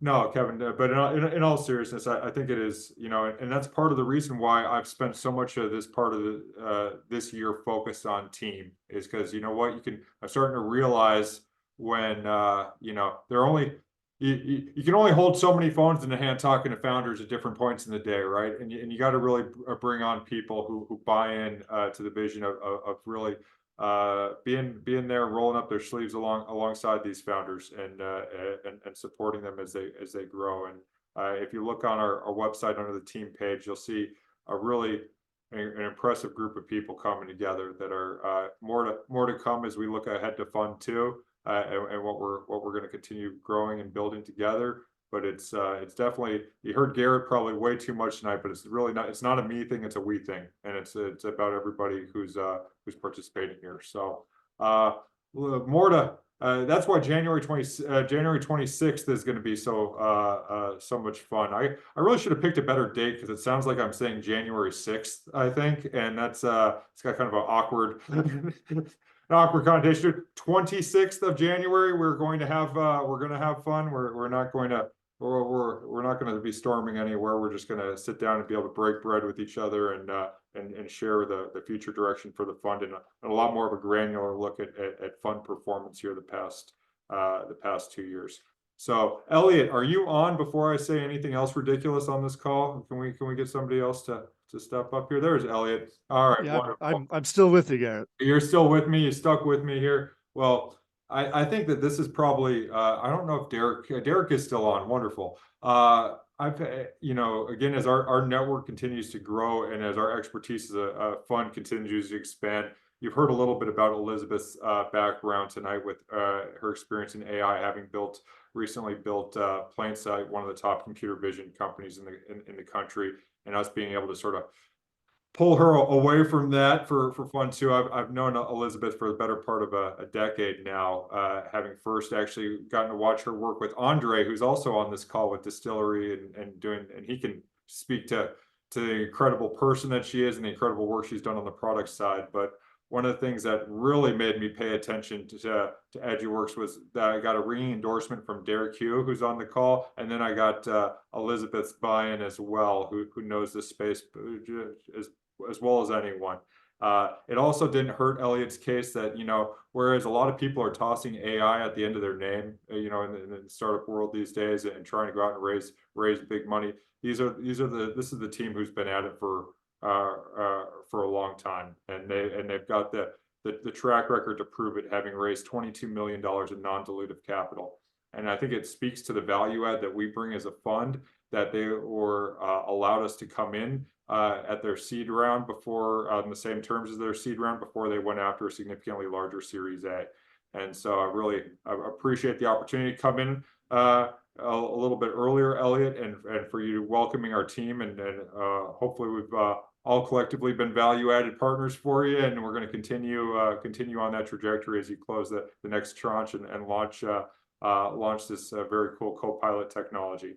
So with that, I'm going to let Elliot talk about AI and the future of co-pilots, and we only have 10 minutes, so let's just suffice to say that Eduworks, I encourage you to check it out on the website. They're a legacy company. They're done, projected to do about 10 million in revenue this year. I think it's already fully under contract, but the next generation or the next iteration with Thea is the most exciting thing yet. And I think that's what Elliot's going to focus on today. So Elliot, why don't you share what's happened the past year? Take it away.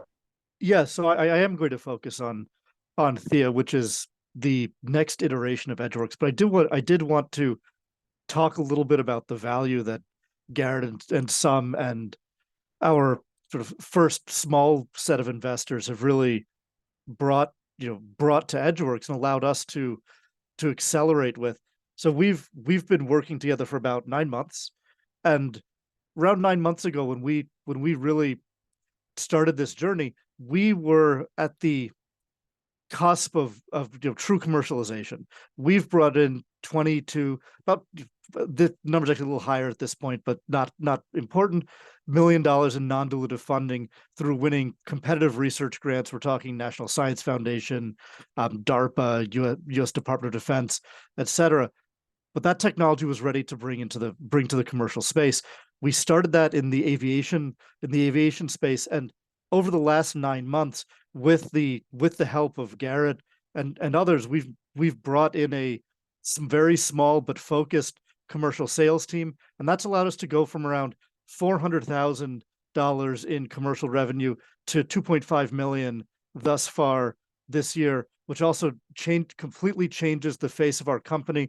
Since over the last 2 years, we've gone from around 8% commercial revenue back when we were really living off of that non-dilutive funding. This year, thus far, we're halfway through our fiscal year, already 40% commercial revenue, and that's going up. In addition, a couple other things that are really exciting for us as we go through this transition and move from the version 1 of this technology, Tides, into turning our company into Thea, the version 2 of this technology. As we go through that, our customers are coming with us. In fact, the U.S. Air Force, traditionally a sort of research partner, longtime supporter of ours, they just canceled a research contract about 2 weeks ago. And usually that's a bad thing, but in this case, it was because they were done with research. They wanted to roll out the full product, and they wanted to get on board to get ready for Thea and our AI co-pilot technology. So we've got the U.S. Air Force licensing Tides, putting money in to move over to Thea. Alongside that, we've expanded from our first major commercial client in Boeing to add on Booz Allen Hamilton. Also, Riot Games just signed on. They're licensing our AI co-pilot technology to help bring in-game co-pilots to their player base. And those are the ones that we've signed in the last 3 months. Our pipeline right now is actually really exploding in terms of commercial work. And to capture that, we just started our Series A. So it's not the best time, but we wanted to get out and start getting our feet wet, getting responses that we could continue to hone our message, improve our materials, make sure that we were doing the right job of presenting ourselves to investors, as well as, because we're pretty sure we're doing the right thing when it comes to the market.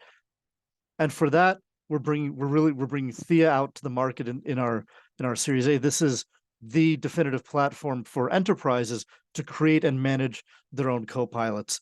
In fact, I was chatting with Elizabeth, who you all know, just the other day, and we were batting around terms like microgenerative AI architecture. And that's really what we're looking at here, is a set of foundational transformative technologies that we've built with that non-dilutive funding, that we're moving out into the commercial space, and the response we're getting is huge. We've got direct interest. And demand for the full platform, but also just demand to start right now in the fintech space. So that's KPMG and Deloitte. We've got existing partners. So we have signed partnerships and teaming agreements that are moving forward with Raytheon, General Dynamics. We also have Accenture moving from Accenture Federal Services into core Accenture, interest in our co-pilot technology. And that's really the foundation that we're building on, really focusing on these large system integrator, industry defining organizations that will help us take our technology into their verticals. In this case, fintech, manufacturing, following along with Boeing, as well as a couple of our other things that are in contracting right now, companies like CAE, FedEx, Delta in the aviation space. And then also, of course, we would never abandon the US government. They've been a phenomenal partner of ours for many, many years. All of the technology that we're building in the commercial space, we're also taking back. It's dual use, and we're having a great reception there. In addition to our Series A, we're looking to raise a 20 million Series A. The US government's also going to be coming on board alongside that with additional non-dilutive funding to support and accelerate that effort. So we don't know how much yet. We're still in the discussions and proposal phases. That's just how stuff works in the government. But given our current track record, I can be very confident that money is going to come through over the next 9 months. I went through things fairly quickly because I wanted to respect everyone's time there. Oh, no, you did a great job. One thing I'll point out for the group is that the Thea video hosted on our website as well is definitely worth a watch. And if anyone's interested in doing follow up, I mean, we've got we're actively working alongside Elliot and making some connections and help to drive forward the Series A race alongside of them, and really thankful to Elizabeth and Harry and everyone who's participated in supporting Elliot here recently, and Derek for making that initial connection. So yes, check out Thea on the homepage. And I know that I blocked off in theory more time for us to have a little bit of around the room and just to be able to chat amongst each other and talk about the year ahead. Elliot, if you wouldn't mind sticking around and just in case any questions come your way, I think we got a hi for the special guest here in the chat, Skylar. That's you, I'm pretty sure. So you want to say hi? You want to say hi to the group? This is my favorite startup, everyone. Sorry, founders. This is the best one. Yeah.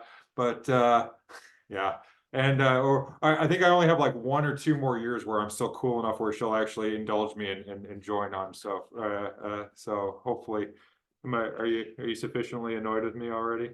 Yes. Okay. Good deal. Well, then we're tracking right. Where was I? I got the dog also jumping on me at the moment. So what I wanted to do was I wanted to have enough time for Sebastian. Sebastian, are you still with us? Did I lose him? I don't think he stayed. I don't think he made it to this point in the evening, and I don't blame him because I wanted to call on him a little bit earlier. But I think we've got some exciting news on a future funding. If you take a look on our homepage, you'll see the YBVR video. Thanks to Ken Borkin from TCALA for initially making that connection a few years ago, and then following up. I think we're going to have a pretty unique opportunity as a fund to participate in YBVR. A lot more details to come on that front, but just I would say check out Mark Zuckerberg talking about X Stadium. Would you let him outside, please? Thanks. Mark Zuckerberg's talking about X Stadium on at MetaConnect, and definitely a couple minutes worth watching. And then at our future meeting or in our monthly update, I'll share with everyone about our upcoming follow-on investment. So with that, I want to just open it up for a little bit, guys. What can we do better as the year ahead, as we look forward to make these meetings more productive? Are we seeing too many companies every month? Are we seeing too few? What are your thoughts? A lot of you get to participate, have been on many of these calls, and I'd love to just sort of hear from the group and also have a chance to introduce yourselves to everyone, because want to make sure we're all connected here. Adam, I'm going to call on you first, because I think you've won the gold star. I think you've been on every monthly call this year, with maybe one. You missed one, actually. You missed one. Well, that's pretty darn good, though. That's pretty good, and I really appreciate it. And I appreciate the support of UpTech over the past year. What's worked well, and what can we do a better job of going forward? I mean, I think it's been great. I'm not a super sophisticated investor. We're kind of baby LPs, I'd say, participating in this fund, and so it's just great to see all the pitches and hear all the comments, and get to be a participant and a fly on the wall. And yeah, I don't know what else to say. Yeah. Well, I would take a moment and give a plug for UpTech Studio, that's done user experience and development for a number of companies that we've invested in, as well as a number of notable companies like Early Acorns. Where can you want to drop the link for everyone to check you out? Yeah, we're trying to do good stuff. I'll put a link in. If you're in the Bay Area and you listen to KQED, we built their app, so I invite you to download it and check it out. Plug for KQED and National Public Radio. Awesome.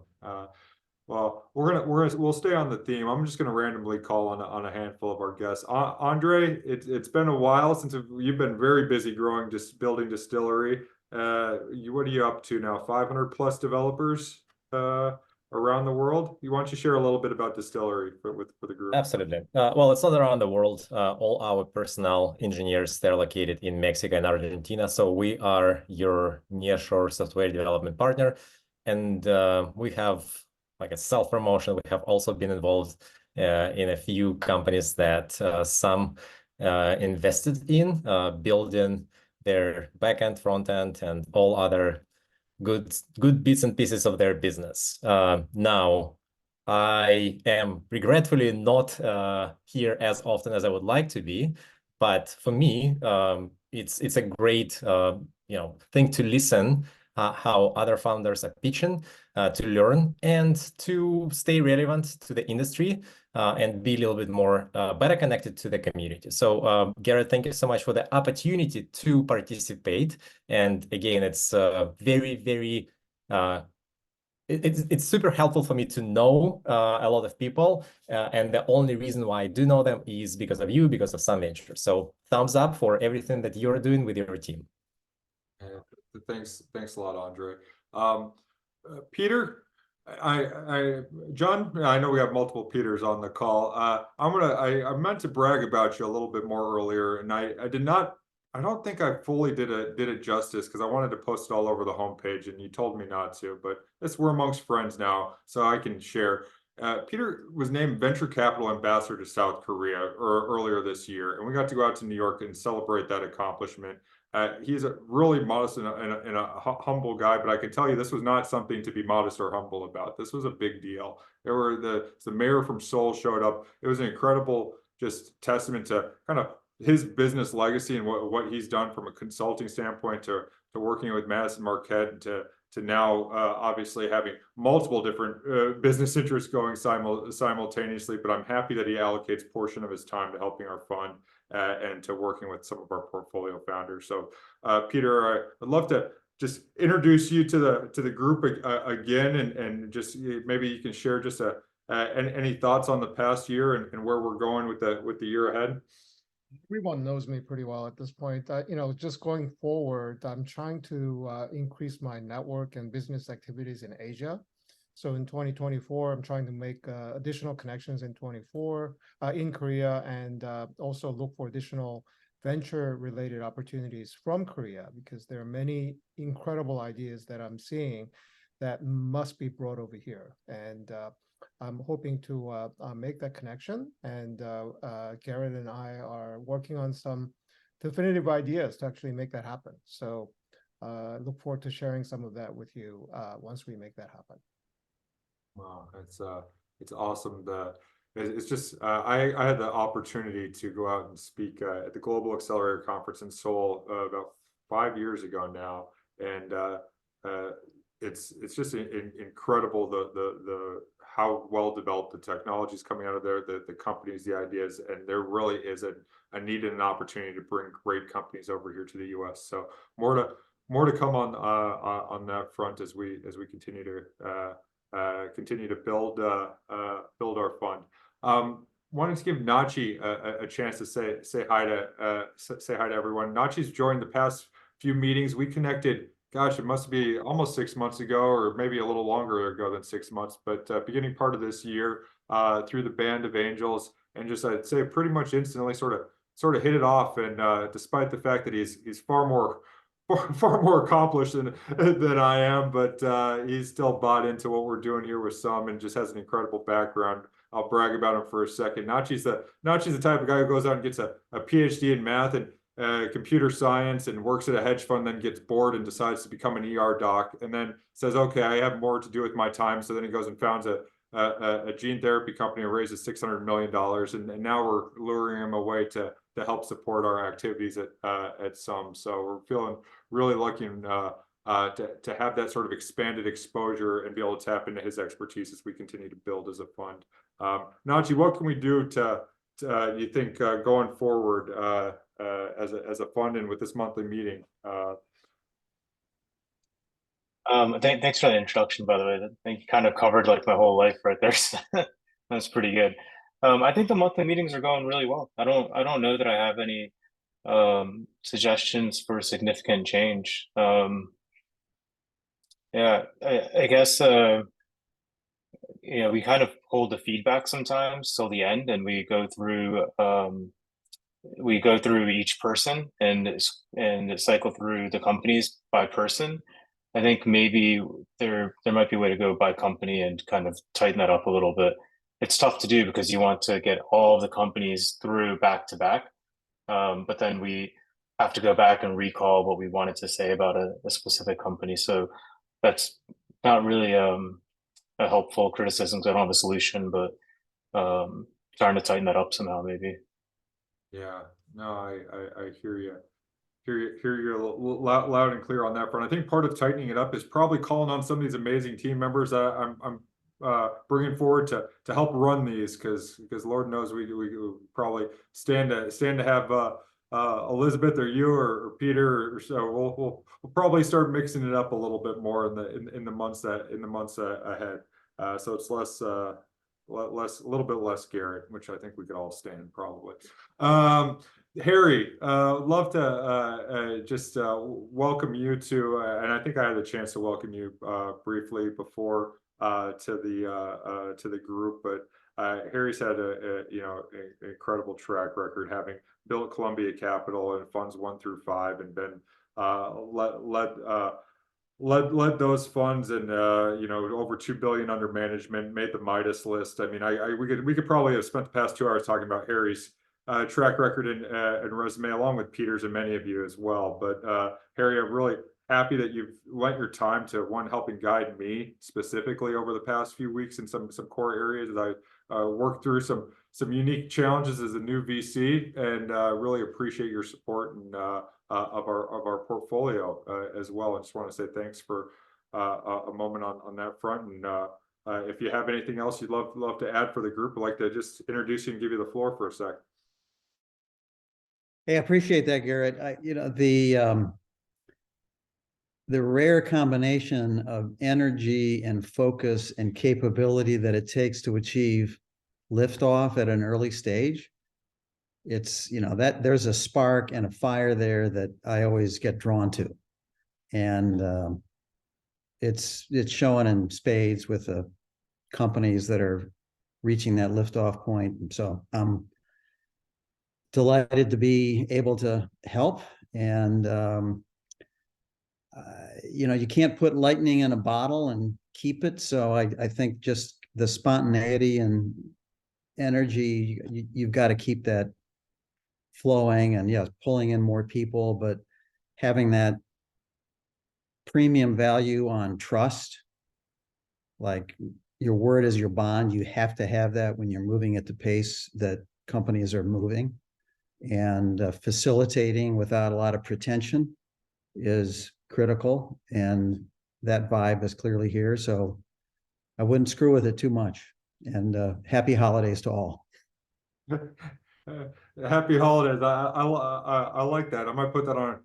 I think I do have to admit, I think that I screwed up this year. Christmas cards are definitely coming out late for me, everyone. But there might be a theme. Might be some ventures. Don't screw with it too much. That might be our new tagline. I kind of like that.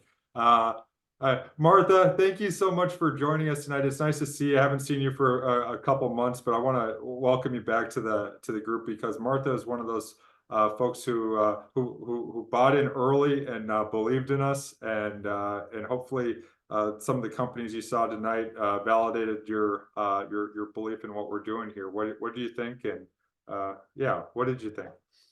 Well, it was a wonderful meeting. Can you hear me? Yeah, okay. Really, I just want to commend you, Garrett. I think a lot of the energy, I know a lot of the energy, it comes from you, really. I've told you this before, it's infectious. My kids were here earlier, Jared, my 25 and 23-year-olds who are both now in finance, were listening in for the first half hour. We're in the Bahamas, so they've gone to bed. I was beginning to nod off myself. But yeah, back to energy. I think you provide, 75% of it. So thank you so much for your efforts and your incredible energy. Well, thank you for joining us, and for your support of our portfolio as well. I know that we're past 10 minutes over time. Feel free, guys. I would like to just call on a few more folks. Just give me 5 more minutes to make sure we can get through and highlight a few more of you. Amy Wood, who's been so incredible through our partnership with Pepperdine and through the Most Fundable Companies program, and really does a great job, one, of sharing early stage deal flow with us, but then 2, giving us an opportunity, a platform when we see companies that we really like, to plug them into this program and get them greater exposure. It's really a two-way street here with the program. And Amy, just thank you for joining us and for being a part of this, and wanted to give you the floor for a minute. Thanks, Garrett. I guess to answer your question earlier about what to change, the turnout tonight on a Tuesday was pretty incredible. I don't know, maybe that's something to think about. But we really appreciate all that you do, Garrett. I mean, you're one of our alums. Giorgi and Purlin is one of the companies that's been a Most Fundable company at Pepperdine. I sent you invites today. I made the ask of you today to come and speak to a class. I know you help out Daryl with his courses. You give back not only to everyone here, but to the broader community. So we really appreciate that. No. I've gotten a lot from the community. So it's the least I can do. Mike Van Kempen. Now this is long overdue. I should have called on Mike very much earlier. We don't have some ventures if Mike didn't jump on the pirate ship early with me and really help get us going. And I want to take a moment and thank Mike for really doing that. It was pretty clear. Let's just, you guys know me, I'm pretty blunt about things. It was pretty clear that it was going to be a bigger fight than we anticipated raising capital in this environment. We finally got there. We're gonna hit our 10 million target. And then it looks very much like we're going to get our SBIC approval and get a matching 12.5 million from the government. Now, knock on wood, that piece isn't done, but John Pagley is spearheading that effort for us, and we're going to elaborate more on that process, which is going to be a really big deal for follow-on investment for us. for Fund 1 and then continuing to expand with Fund 2. But all of that doesn't start or doesn't get going unless there are people who believe in you really early on. And Mike was one of those people who really rolled up his sleeves alongside me, and for basically longer than anyone should have to put up with me in this environment, did so, and we got our first handful of investments accomplished together. And I wanted to thank Mike for making the time. He's going to continue to always be a core part of Some Ventures and what we're building, but he's also too talented of an operator to take zero salary for as long as I did while I was building this. So Mike, you want to share anything with the group about your thoughts on what's happened? I mean, I think Christmas Day marks 2 years since we officially bought some.vc as the domain this Christmas. I was negotiating with that for that domain for a few months, and finally on Christmas morning, the broker reached out and said, Merry Christmas. If you want it, you can have it for your price that we're trying to get it for. And so we got the domain. $2,000. I think we were for like $2,000. Yeah, I got them down to $2,000. Not bad. And for a short domain like that, it's not bad at all. And I mean, that was sort of kick things off from there. And it's been a lot of work working through the fund admin and allocations and getting all that stuff. But it's amazing to see how far the fund has come in less than 2 years, and over 20 investments, which is great. I work with many of you, outside of Some as well on a daily, weekly, or monthly basis. So it's great to see all of you. Wearing some UpTech gear tonight, repping Adam. Thank you. Mike is the best, by the way, not just because he's wearing a jacket. But it's been a fun 2 years. Well, much more to come, and we're like the mob. Every time you think you're out, we pull you back into some team here. So Mike's been very active still with our portfolio, and especially with his experience as a COO and head of growth at Acorns. He's just a great resource to tap in growth. Every company needs a great growth person, but then on the fintech side as well, Mike's got a great experience. So goodness, I know we're at 7:15 now. I'm looking around, seeing faces. I think Derek, are you Derek or Brent, or one of you guys want to say hello for a minute? I'd love to. We haven't seen you on video yet. There's Derek. Hey, good to see you. Derek, calling you in New York, or you're back from Miami, right? Yeah, I'm back from DC and Boston as well. Oh, that's right. Jeez. No, I'm really just grateful to have been able to be on this call and some of the calls in the past, and excited about the future. Garrett's been a great person to support Eduworks and Elliot and team, and I appreciate that. So looking forward to an amazing 2024, and wishing everybody a happy holiday. Yeah, wish you a happy holiday as well. And I'll say this, and I know we've got I'm going to say thanks to Adriana here in a second, but we've got the reason why we have Eduworks as a portfolio company is thanks to Derek, and thanks to him making that connection. And oftentimes it's either we've tracked a company over many years, really, and oftentimes like literally multiple years, and then we're making larger investments, or there's somebody that we trust implicitly within our network, and then I get also multiple data points confirming that when where we accelerate, leaning into positions. And it was really great because Derek had been with Elliot for multiple years, and I was able to rely on some of that experience and sort of watching the growth of the company. And then obviously Elizabeth adding in her expertise and others. Nachi, I know, met with the team as well. So it's a real team effort when we're making these investment decisions. And so thank you, Derek, for that one, and many more to come here. So great.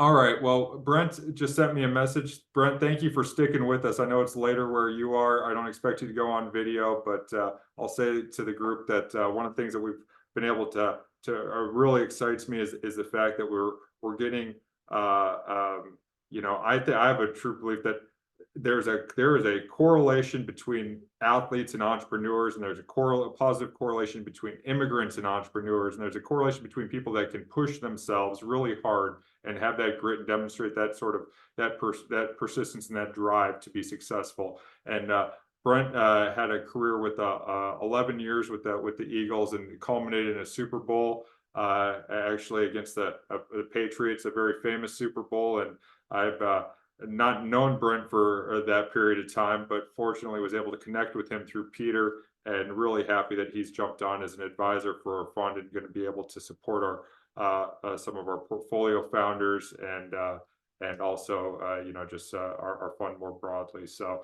Brent, I know you can't jump on video right now, but thank you very much for making the time for us tonight, and thanks for your continued support. I think we've got, I don't know if Luyan, if you want to say hello, or if Owen or Adriana, if anybody pops on video, Ken, I will welcome the chance to introduce you guys to the group again, but I understand if folks are tired and they're ready to sign off. Oh, there's our famous Pasadena Angels member.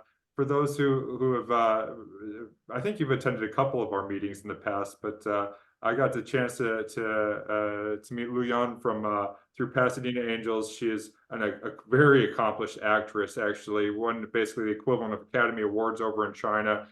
Came over here, starred with Willem Dafoe in movies, has produced her own films, and just like a powerhouse.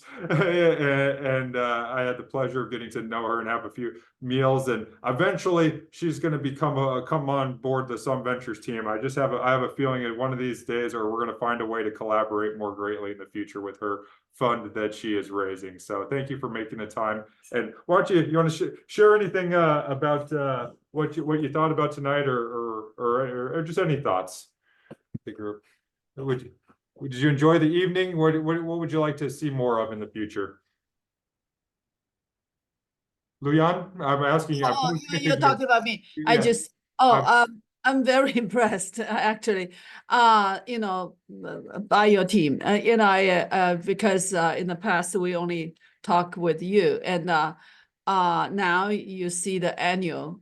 So it's very impressive, and I seriously, I was, you know, during the meeting, I was in talk with my team, and we're seriously considered to join you. Well, we look forward to finding other ways to collaborate in the future, and that's what this is. Yeah, it's all about. As I realize it, and I encourage everyone here, bring friends to the meeting. You know, this is like it's you know, it's no hard sell on joining the band or joining the fund, but I think it's just eventually it just positive things happen the more people we get involved. All right, we got Ken and Adriana and Owen. I want to welcome you to our group if you want to jump on video, and then we're going to sign off because we're running a little late. Ken is with TCLA. He's not only an advisor for our portfolio, he's brought in 3 of the deals that we've invested in, and he's just former worked with the Phoenix Suns for a number of years and runs KB Capital as well. So Ken's got a great experience. Ken, you want to share with the group? Thanks. I mean, you hit a lot of it on the head there. I'm just excited to continue to be working with you, excited to be part of the team, and also really just happy to hear all of the updates today. I think the percentage of the companies in the fund that are making significant progress is, you know, way over standard. And I think that's due to the team that you put together and relying on a lot of our different expertise in different areas. And I'm glad I've been able to bring a few of those deals, and I hope that they're some of the ones that bring us some of the most money. Yeah, absolutely. Thanks. And I keep telling you, I got more. So I know, everybody, you keep sending them to me. which means people who aren't in the fund join the fund, because if he's got more money to spend, I got more deals for him to invest in. Yeah, Well, that is, and the one thing I'll hit is that everyone that you see here who's a part of our team is also an LP in our fund. So, you know, everyone's sort of drinking their own Kool-Aid. Adriana's recently become more active with the fund. I've known her for many years as she led strategy, working with internal business incubation over at Verizon and when they're purchasing businesses and helping them go to market and launch in new markets. Adriana, thank you so much for calling in from Miami and staying up late with us.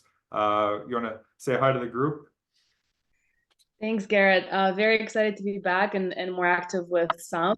Really great to see all the progress that has come over the years. I know a few companies have gotten a chance to funnel through Verizon as well, as I was part of that new business incubation group initially. So that was really, really exciting.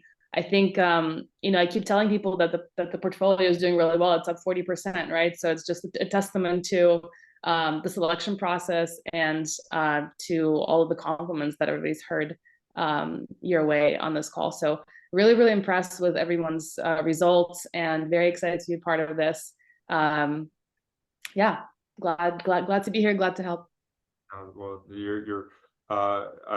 you're already adding value with our portfolio, and Adriana's known me since I was running around LA many years ago, hosting pitch events, and just really starting to put the pieces here together. So thank you for sticking with us.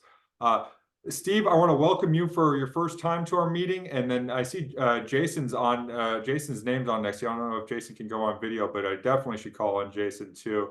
Steve, you want to just say Steve is taken over as interim CEO of UNest. More to come on UNest, but let's just leave it at this is, you know, with any startup there are going to be some challenges, but we're working through those, and Steve has been instrumental in helping us right the ship there. And I really appreciate you making the time, Steve, for the group there. Anything you want to add?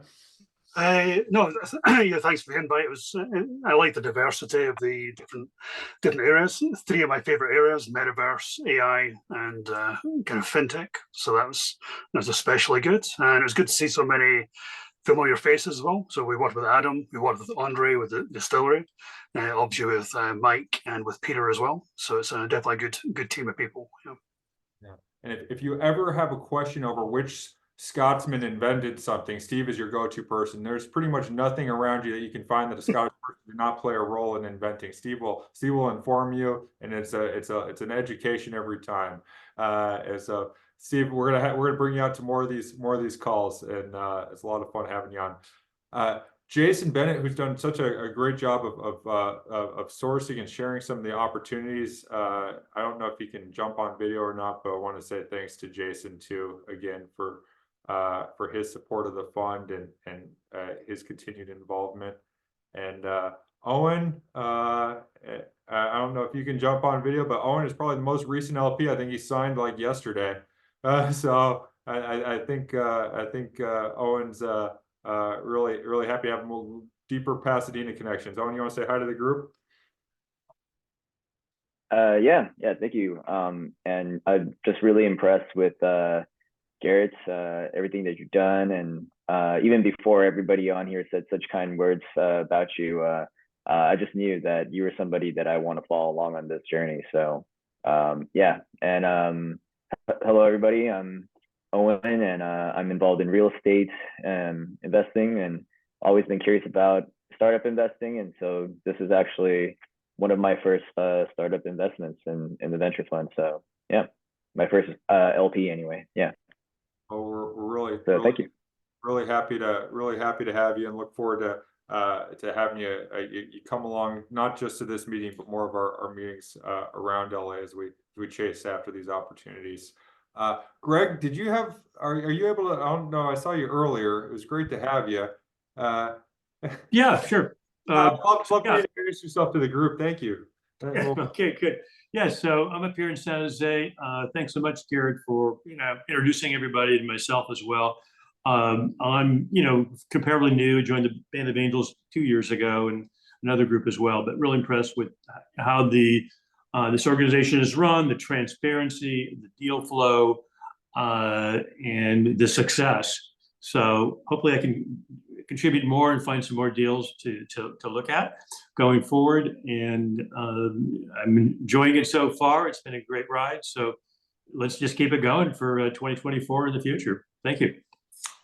Well, appreciate you having you. And I think that's a really good point, is that honestly, it's this group right here, especially the folks who are sticking around late, that are sending the most deals, and we're putting them, I promise I'm putting them forward and getting them on the schedule for our monthly meetings. So, and I know sometimes can be a little late because of volume of emails now where we are, but please ping me via text if I do not respond ever, or if I miss something. I'm honestly, I'm doing my darndest is to stay on top of all the communication that's coming in, but we're always room for improvement. We're going to continue improving too. So with that, guys, I just want to wish all of you, a happy holidays, happy Hanukkah, Merry Christmas, and Festivus for the rest of us. It's been a special year getting to enjoy it with all of you, and really just excited about the year ahead. And yeah, so with that, I hope everybody has a great night and a wonderful holiday season with your families. Thank you. Happy holidays. Happy holidays, everyone. Thanks, Happy holidays, Garrett. Happy holidays. Holidays. Happy holidays, everyone. Bye-bye. Yeah. Happy holidays. Good night, Garrett. Hi, Pablo.